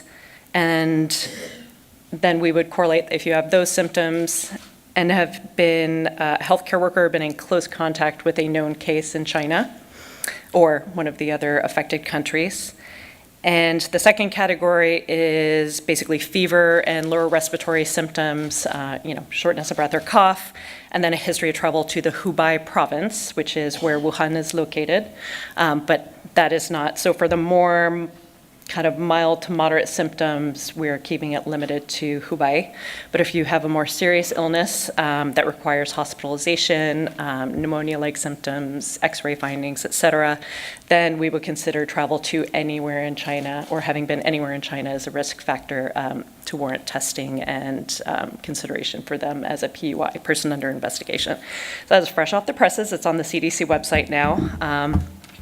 And so where does that leave us? So in New York City, we have been working, the great thing is since Ebola outbreak in 2014, 2015, the federal government put a lot of emergency funding, supplemental funding programs. So for the last 5 years, we've had several programs, most of which I've been managing here in New York City. Most important is the Hospital Preparedness Program, Ebola Supplemental. So that has been funding over the past 5 years, work with all of the New York City healthcare coalitions and independent hospitals, in addition to our first responder organizations to do annual exercises, annual training to the frontline staff on identify, isolate, inform. So they're really hopefully ready for this. And also annual exercises. So we've been working really closely with our healthcare partners throughout the last 5 years to really maintain the kind of posture of readiness that we, had gotten up to at the time of Ebola.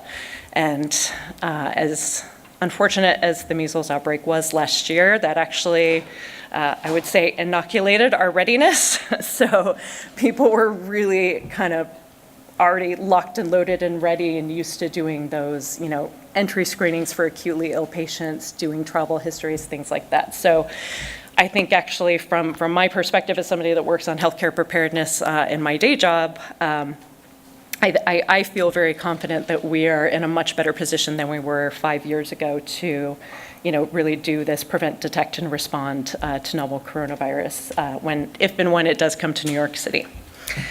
So anyway, I am just so glad that we have all of our partners here and your interest.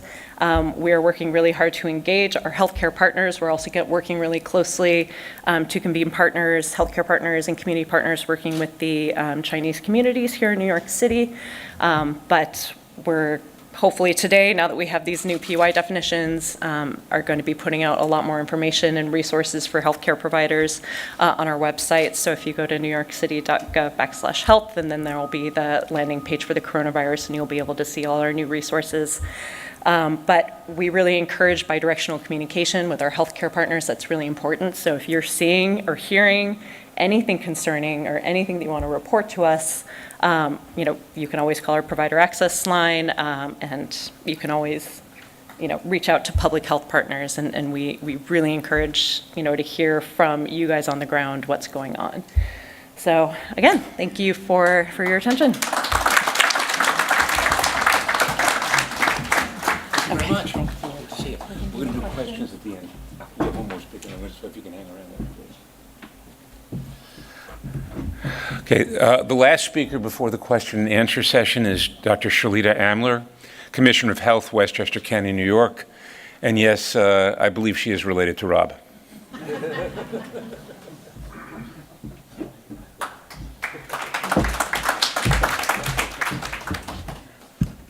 Thank you. I have the advantage of being the last speaker, so some of the things that I had planned to say have already been said, and we won't dwell too much on those.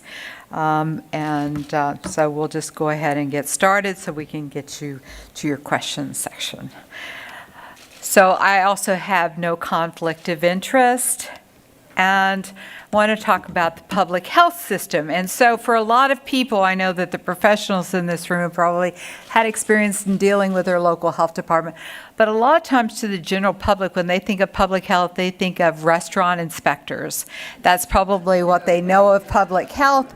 And if they know anything more than that, it could be somebody who deals with the water or maybe the sewage, but they're not sure. And sanitarians sound like people who pick up trash. So, a lot of times the public really doesn't know what we do, but beyond the fact that we do restaurant inspections and do deal with water and sewage, one of the most important tasks of any health department is the control of infectious disease. And that's something that we spend a great deal of time on. Of course, we're not the only system, we're not the only people in the public health system in this country. So at the federal level, we have the Centers for Disease Control, which is, as you just heard, a very important partner to all of us. And many people may not realize that they are located in Atlanta, that they have 14,000 employees that work for the CDC, that they have presence in all 50 states in this country, and also in 50 different countries around the world. So they are really the gurus in the United States when it comes to disease control, and not just identifying novel diseases, but helping us combat them when they do occur. And then, of course, every state has its own state health department, and the territories and the District of Columbia. And then there are many states who have local city health departments. In New York, we have New York City Health Department, but we also, each county has their own health department. So a lot of people out there working on your behalf. So I think today we've learned an awful lot about the novel 2019 coronavirus and how it's impacted more than 22 locations in the world from all of our previous speakers. And I realize that there are many people in the country that are very, very concerned. And I know when I recently traveled, I saw more than usual number of people wearing masks. So I think that it's very important for us to tell the public, yes, we're all concerned.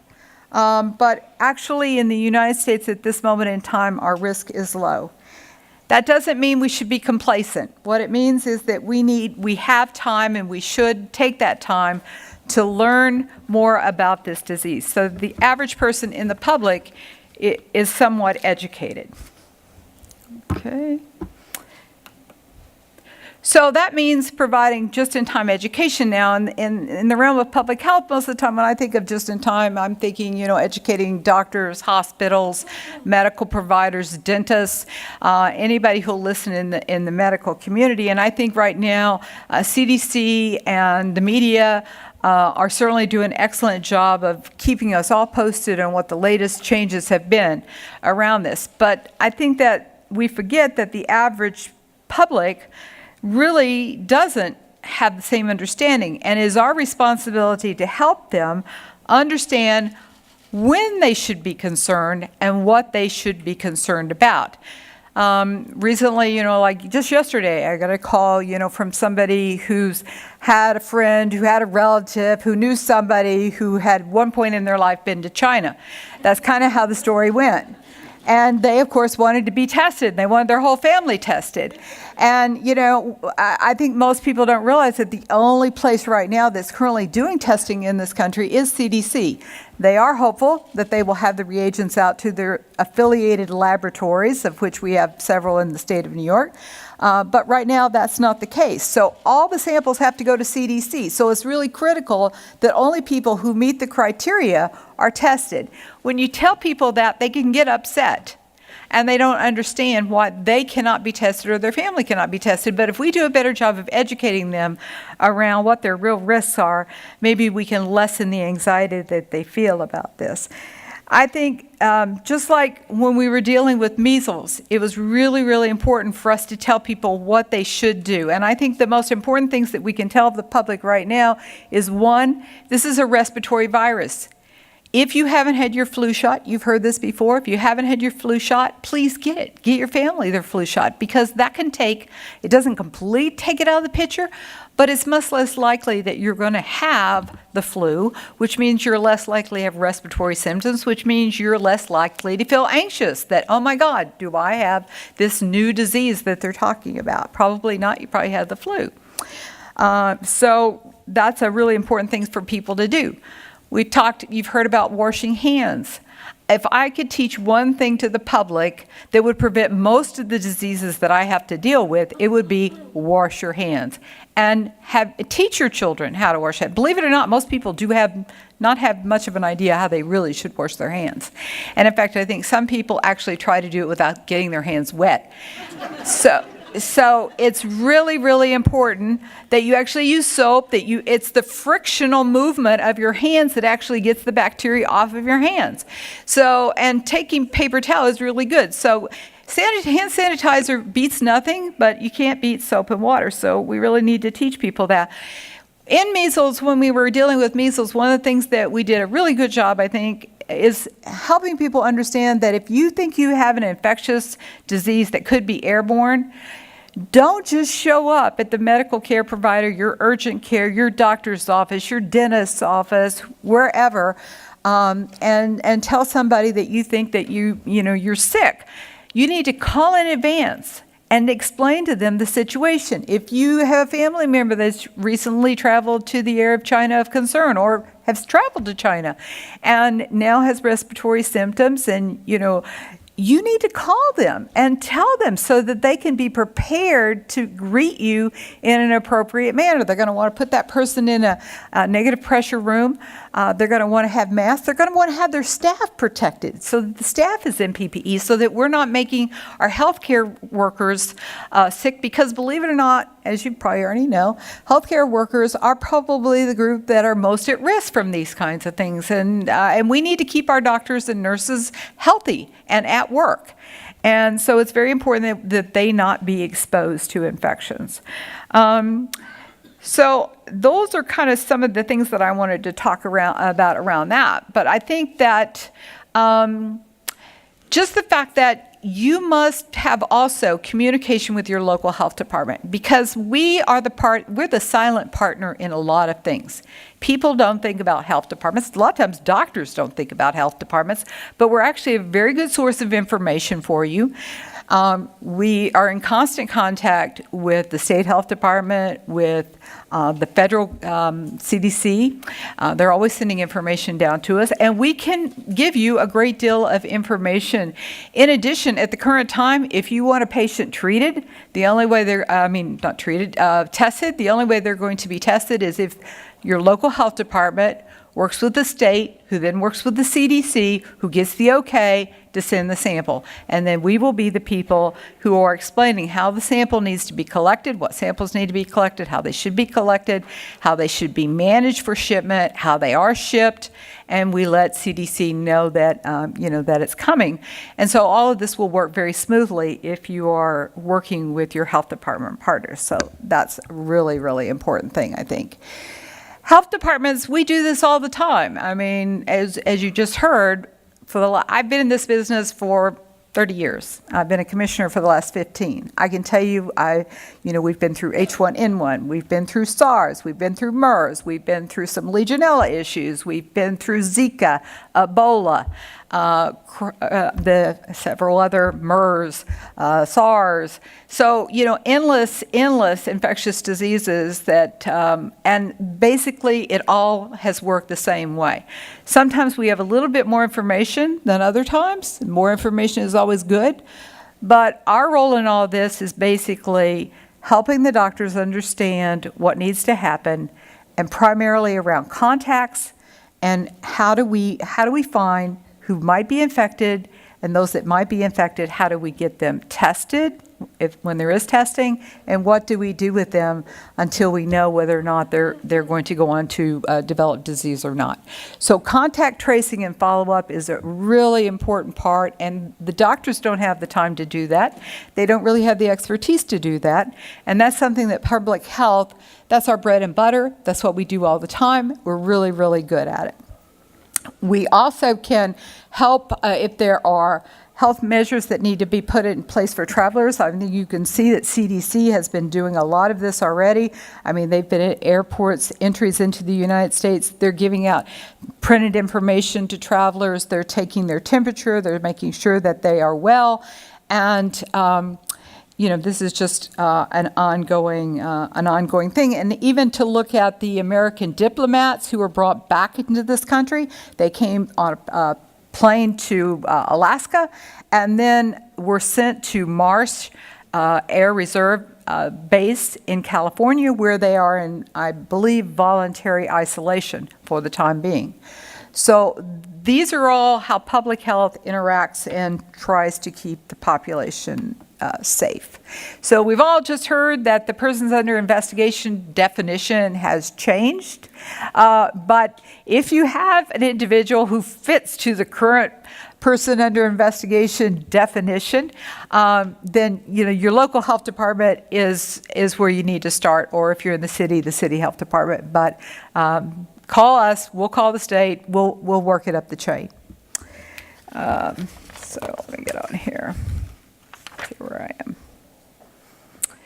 Okay, so talking about CDC, I mean, again, they are our entity in this country who is really, really skilled at making sure all of these things get done. And we just talked about, the voluntary travel, isolation. And a lot of times with public health, when we have whatever the disease is, whatever the infectious disease is, a lot of times that's how it's handled. We seldom have to go to a involuntary quarantine or isolation. Most of the time when you explain to people, we need you to stay home. If you're sick, we don't. Even if it's just the flu, even if whatever it is, we don't need you sending your children to school because you need to go to work. We don't need you going to work when you're sick. So it's no matter what the disease is, it's always a good practice. If you're ill, your family members are ill, stay home. Don't spread those diseases, whatever the disease is, even if it's just influenza, don't spread it to others. And I think that basically that's what they've done in China. In Wuhan, they have isolated everyone. So they're hoping that the disease will not have any more spread than is, that has already occurred, really. So state health department, they work with New York City, they work with the port authorities, they keep track of, as does New York City, what countries have disease, because we're concerned when people from those countries come into our localities, we want to know that they're coming from an area of concern, and then that triggers the whole cascade.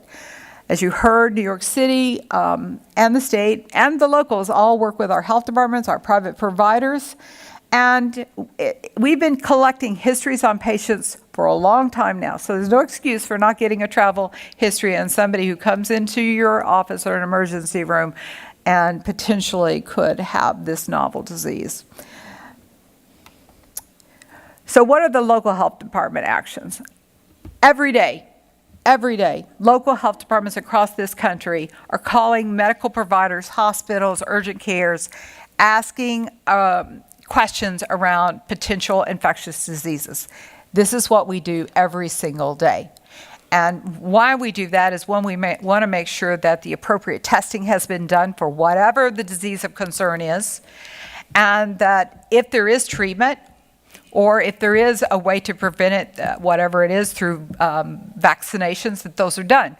Unfortunately, right now, our testing is very limited, as you heard. We do not have a vaccine at this moment, and we have no treatment at this moment that we can offer.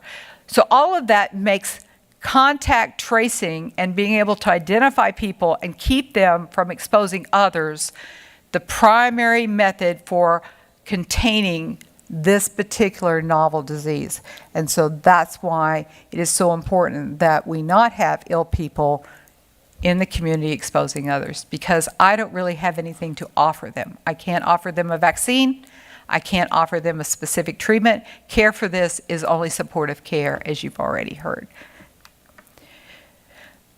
So we talked about the fact that, that airports within city have people from CDC there, and they're greeting passengers if they need to.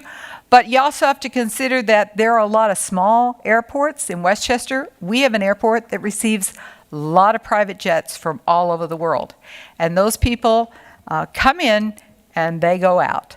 And so it's important for us to be able to educate our providers around this. And again, to making certain that we know what we're asking for. So get a history, and if necessary, we're back to contact tracing. So we've talked about this. I think we really don't have to talk about it, because like I said, a lot of this you guys have already covered. But the most important thing, again, contact your local health department, because if specimens need to be collected, we can help you with that. So what can the public do? And I think part of the problem is right now there's so much about this we don't know. We don't know whether asymptomatic people can spread this disease. We don't know how long they could be infectious. Even if they are symptomatic, how long are they infectious? We don't know how infective this disease really is. Is it like measles? Or we've heard it probably isn't going to be like measles, but we don't know for certain. So there's a tremendous amount of blanks that I and other public health officials have, where if we had that information, we would know a lot more about what we can do. What I can tell you right now is it's back to the basics of public health. So as I said before, get your flu shot. Avoid contact with sick people. That is a really important thing to do. Wash your hands frequently. Stay home when you're sick. Call ahead if you're going to seek medical care. You want the people in appropriate PPE. Face masks are not being recommended in this country, but I think we're going to see more and more people wearing them. They would only really be appropriate in the context at this point in time if you have someone who comes into a facility and they're coughing, certainly that facility would want to put a face mask on them.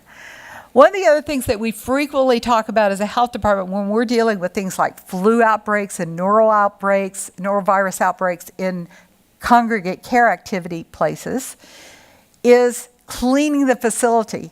So a lot of times now, schools, congregate care groups, nursing homes, assisted living facilities, those kind of places no longer are using tuberculocidal cleaners for like their tabletops, their doorknobs, anything that people touch frequently. They've gone to green cleaners, which is better for the environment. But when you have an outbreak situation where you have a potential infectious disease, sometimes it's better to go back to plain old bleach, because bleach will kill these viruses. And so you want to make sure when you have any kind of respiratory illness that's circulating that you're frequently cleaning the surfaces that people touch, like this. When you're flying, the tray that comes down, you don't know how many people have touched that tray. You have no idea. Doorknobs, computer keyboards, light switches. Even at work, we have a Kronos machine. Every one of my employees touches the same electronic keyboard pad to tell us that they're at work today, and then they touch it again when they leave. All of these things, you're spreading germs, and if you're not washing your hands or cleaning those surfaces, you have the potential for whatever everyone else in this room has. I mean, we've all touched the same things, so we could be sharing each other's germs unless we're cleaning surfaces and washing our hands. So the situation continues to evolve. I think that there's a lot that we don't know that we are learning more and more every day. And as we learn it, we're going to keep that information flowing out. One thing public health does very well is we educate people. We are all about giving the information out. We don't try to keep it ourselves. We want to push it out as fast as we know it. So if you stay abreast of what's on the CDC website, your local health department website. I'm sure New York City's website has a lot of information. State health department's website, you can stay abreast of a lot of this information. And I think the media is also doing a great job of keeping everyone up to date. We all need to stay flexible, and we just need to kind of take a breath and do what we all do, and not panic. As the old thing, cup, I've got a cup that says stay calm, don't panic, and that's pretty much what we have to do right now. And as things emerge and the CDC learns more, I think we'll all learn a lot more. So I was asked to summarize today's presentations, and I think that the things we know is there is a novel coronavirus that first came into the public eye in the last day of December of this year. That is probably a zoonotic spillover from animal markets to humans. That it's currently in 22 countries, and that there are approximately 6 individuals in the United States with this infection. As you've heard, in the U.S. we have had person-to-person contact. I think that the fact is that we just need to keep sharing information and stay vigilant. And I want to thank Touro for giving me and all of our speakers the opportunity to share with you what we currently know. And I imagine there'll probably be further updates as situation changes. So thank you all very much.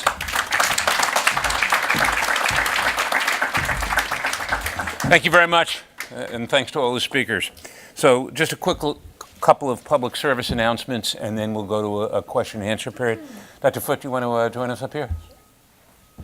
So first of all, if you do want CME credit for this, please follow the instructions, scan this, or text your code.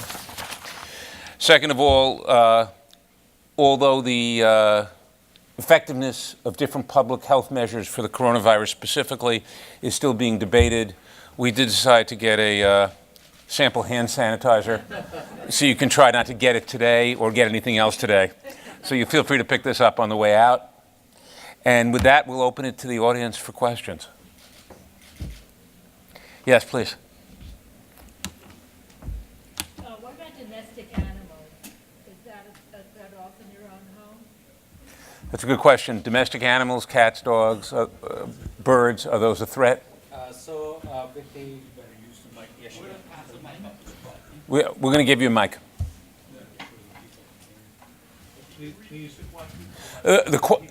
The question was... So the question is, what about the domestic animals? Are they going to get infected with this novel coronavirus?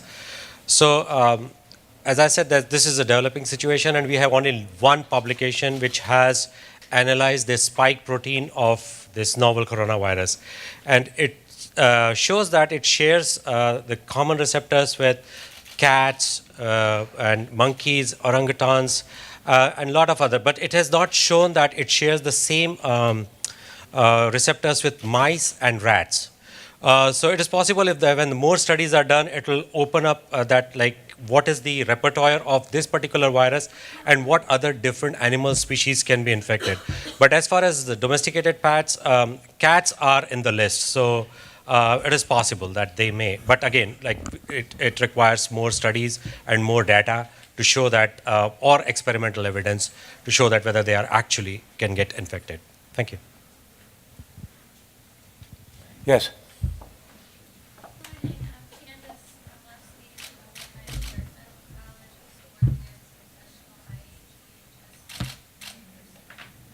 Can you speak a little louder, please? Is that possible? My question is about if you could weigh in on the use of the surgical face masks that I'm seeing in the public and everybody using. As an IH and EHS professional, and we deal with respirator and fit tests, and we only advise that people that have undergone medical clearance, those who are health sensitive with COPD or, other breathing issues, that they should not restrict their breathing. So I'm just kind of wondering, I know there's some debate on whether or not we would recommend the use of flu masks. I understand that they may prevent the spread of the virus or other respiratory illnesses, but they may not prevent, contracting those. So I see people in the city wearing them all the time, all ages, all health abilities and whatnot. So I'm just wondering if you had any weigh in on that.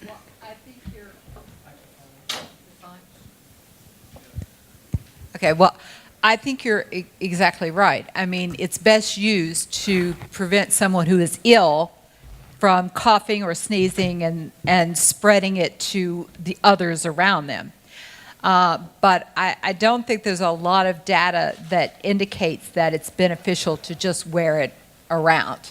And so I'm not really aware, and the group may be aware of a study that I'm not aware of, but I'm not aware of any study that says that that's a great idea. And so I think that, people, you see the people certainly on YouTube who are in Wuhan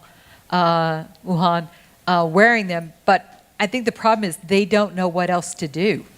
They know that there are large numbers of people around them, and so I think they're just trying anything they can do to help prevent themselves from getting sick. But certainly I don't think in the United States it's indicated. I would let the other members talk. Sure. The question of masks has come up a great deal just this week in the media, a lot of discussion. First of all, there are really two very different types of masks. The paper surgical type masks that you see in operating rooms and some emergency rooms during procedures, as the commissioner said, these are designed to protect you, to prevent your own coughing and excretions from getting to other people. So they are really not to protect the wearer, they're designed to protect the people all around you. Now the N95 is a much more sophisticated kind of protection. It's often called a respirator instead of a mask, and some of them even have valves to catch your exhaled air. But the fact is, to really wear these properly takes a bit of training.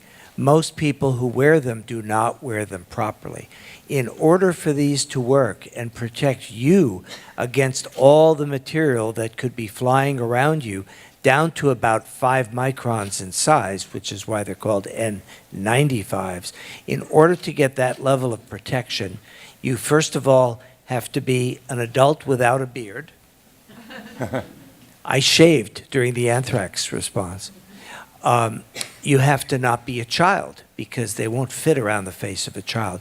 You have to have a really tight fit around the skin of your face because otherwise the same germs you're trying to avoid, they're up there in air currents and eddies floating around the air, and they will eventually find themselves around the openings around the sides of your mask.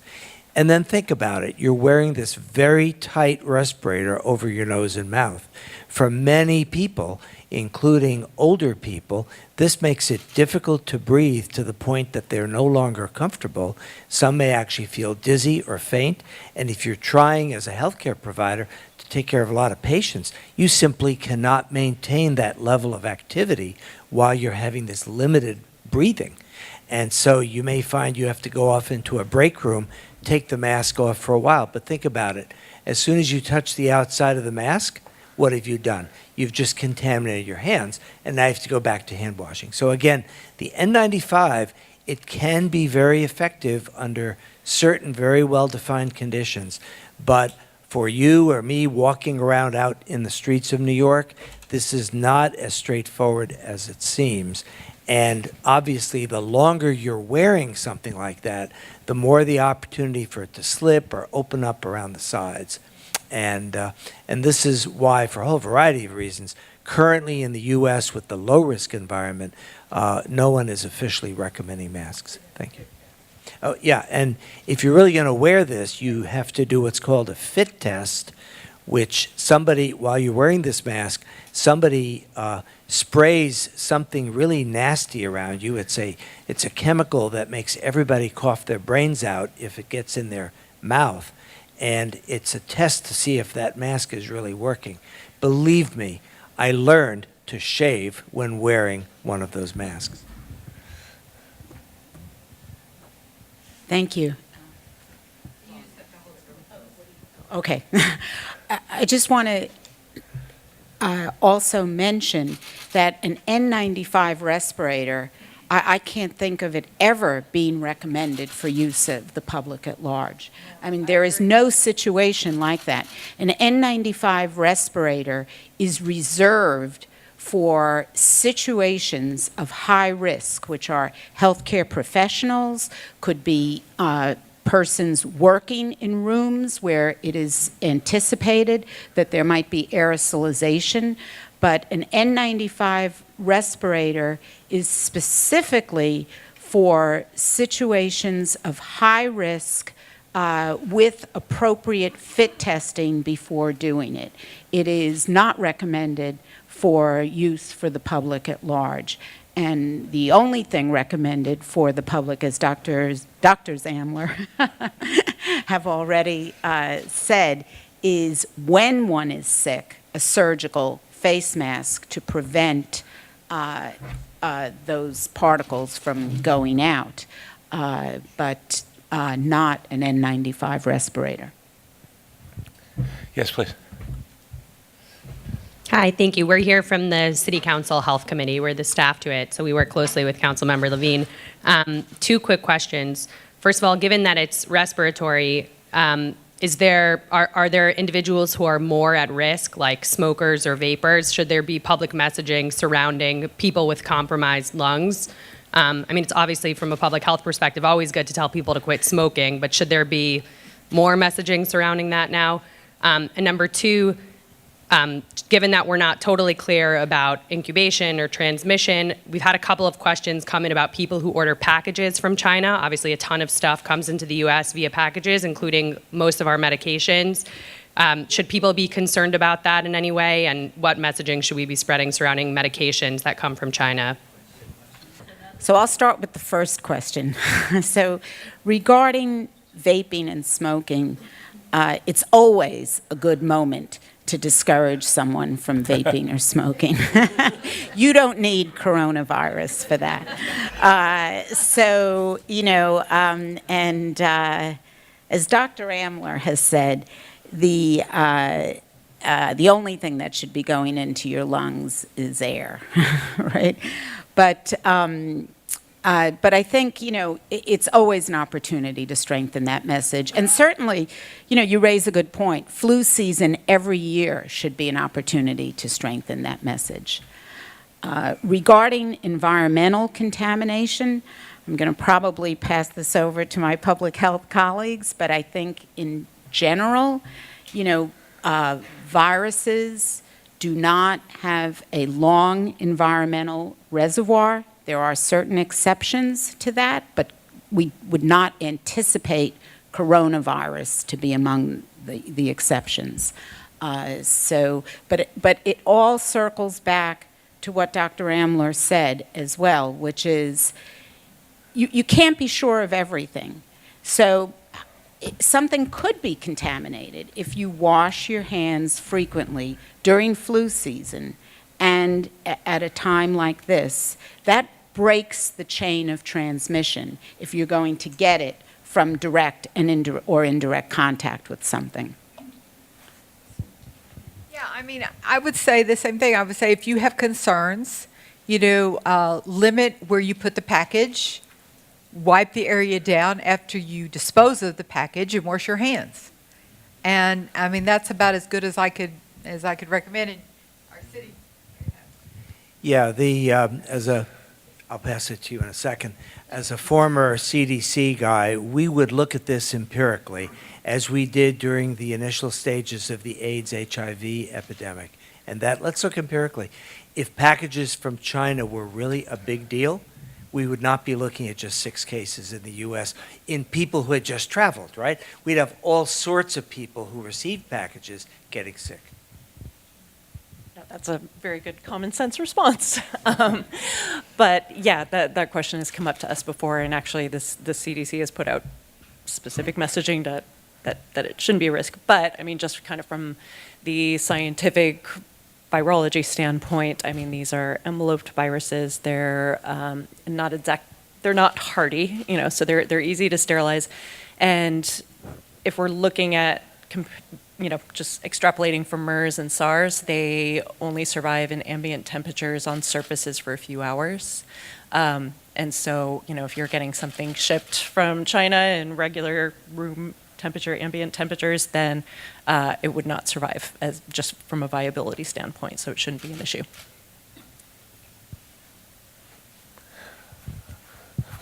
Okay. Any other questions? Richard.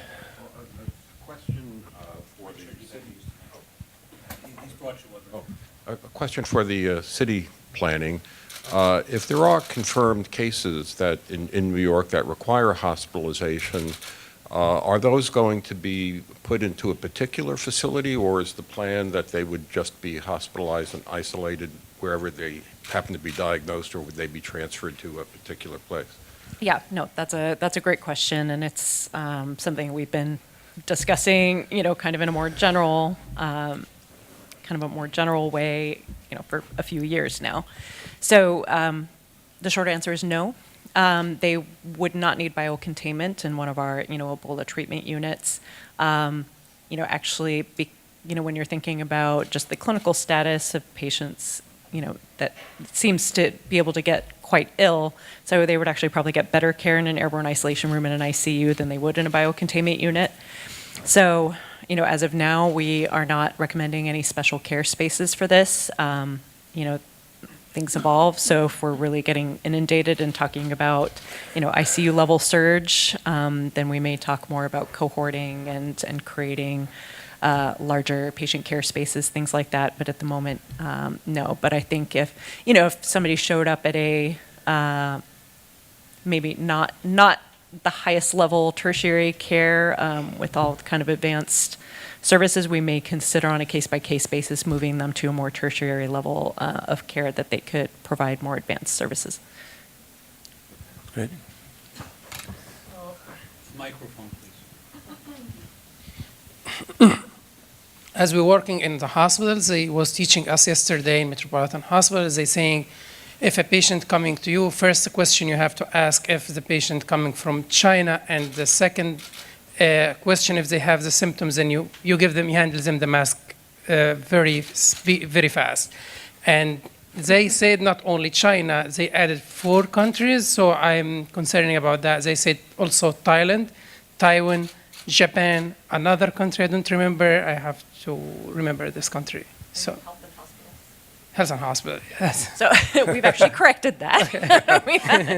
We're in very close contact with my colleagues at Health and Hospitals about that. So I mean, that was something that was put into the system very early on. But we are, from the city perspective, going off of this new updated PUI definition in terms of how we're recommending screening for patients, but also how we would test. So basically, that we are not recommending anything outside of that in terms of calling public health to arrange for testing. But obviously, we would rather you mask first, ask questions later, So if there's any question, then certainly don't hesitate to isolate. Oh, wow, I'm full of those. Okay. Okay, I'm going to thank everyone. Go ahead. One last question here. Thank you, everybody. This may be a silly question. You talked about the little spikes attaching to the ACE2 receptors. Would people taking ARBs perhaps have, for cardiovascular reasons, have any protection?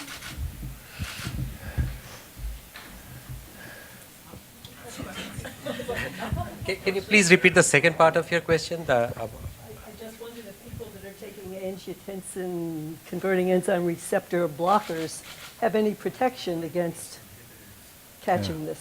That's a really good question, but I don't know the answer as of now. Research question. Yeah, that's an excellent question, I would say. Okay, so I don't have any answer to that right now. Yeah.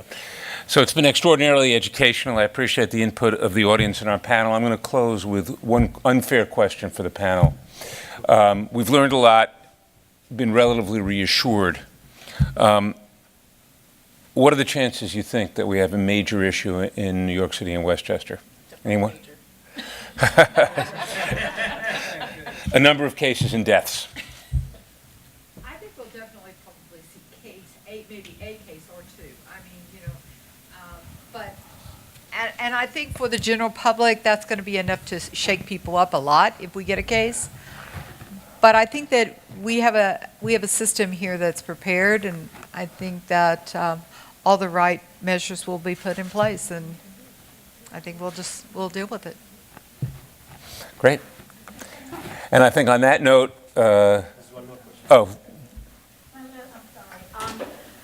What about tuna and all these other foods that are canned from China, and you don't know when the workers themselves, may have been infected or infected, or they're not on quarantine? Half of our tuna comes from China and various other products. But it's there's a heating process that occurs during the canning. I can't imagine that there would be any problems at all with food coming from China. I think you're fine there. well, on those upbeat notes, we hope that the measures that we've heard described this morning will indeed work, and that we'll be free of major problems in the New York area. And I want to thank again everyone for participating. And if there are any more questions, feel free to come up and speak to the panel. Thanks a lot.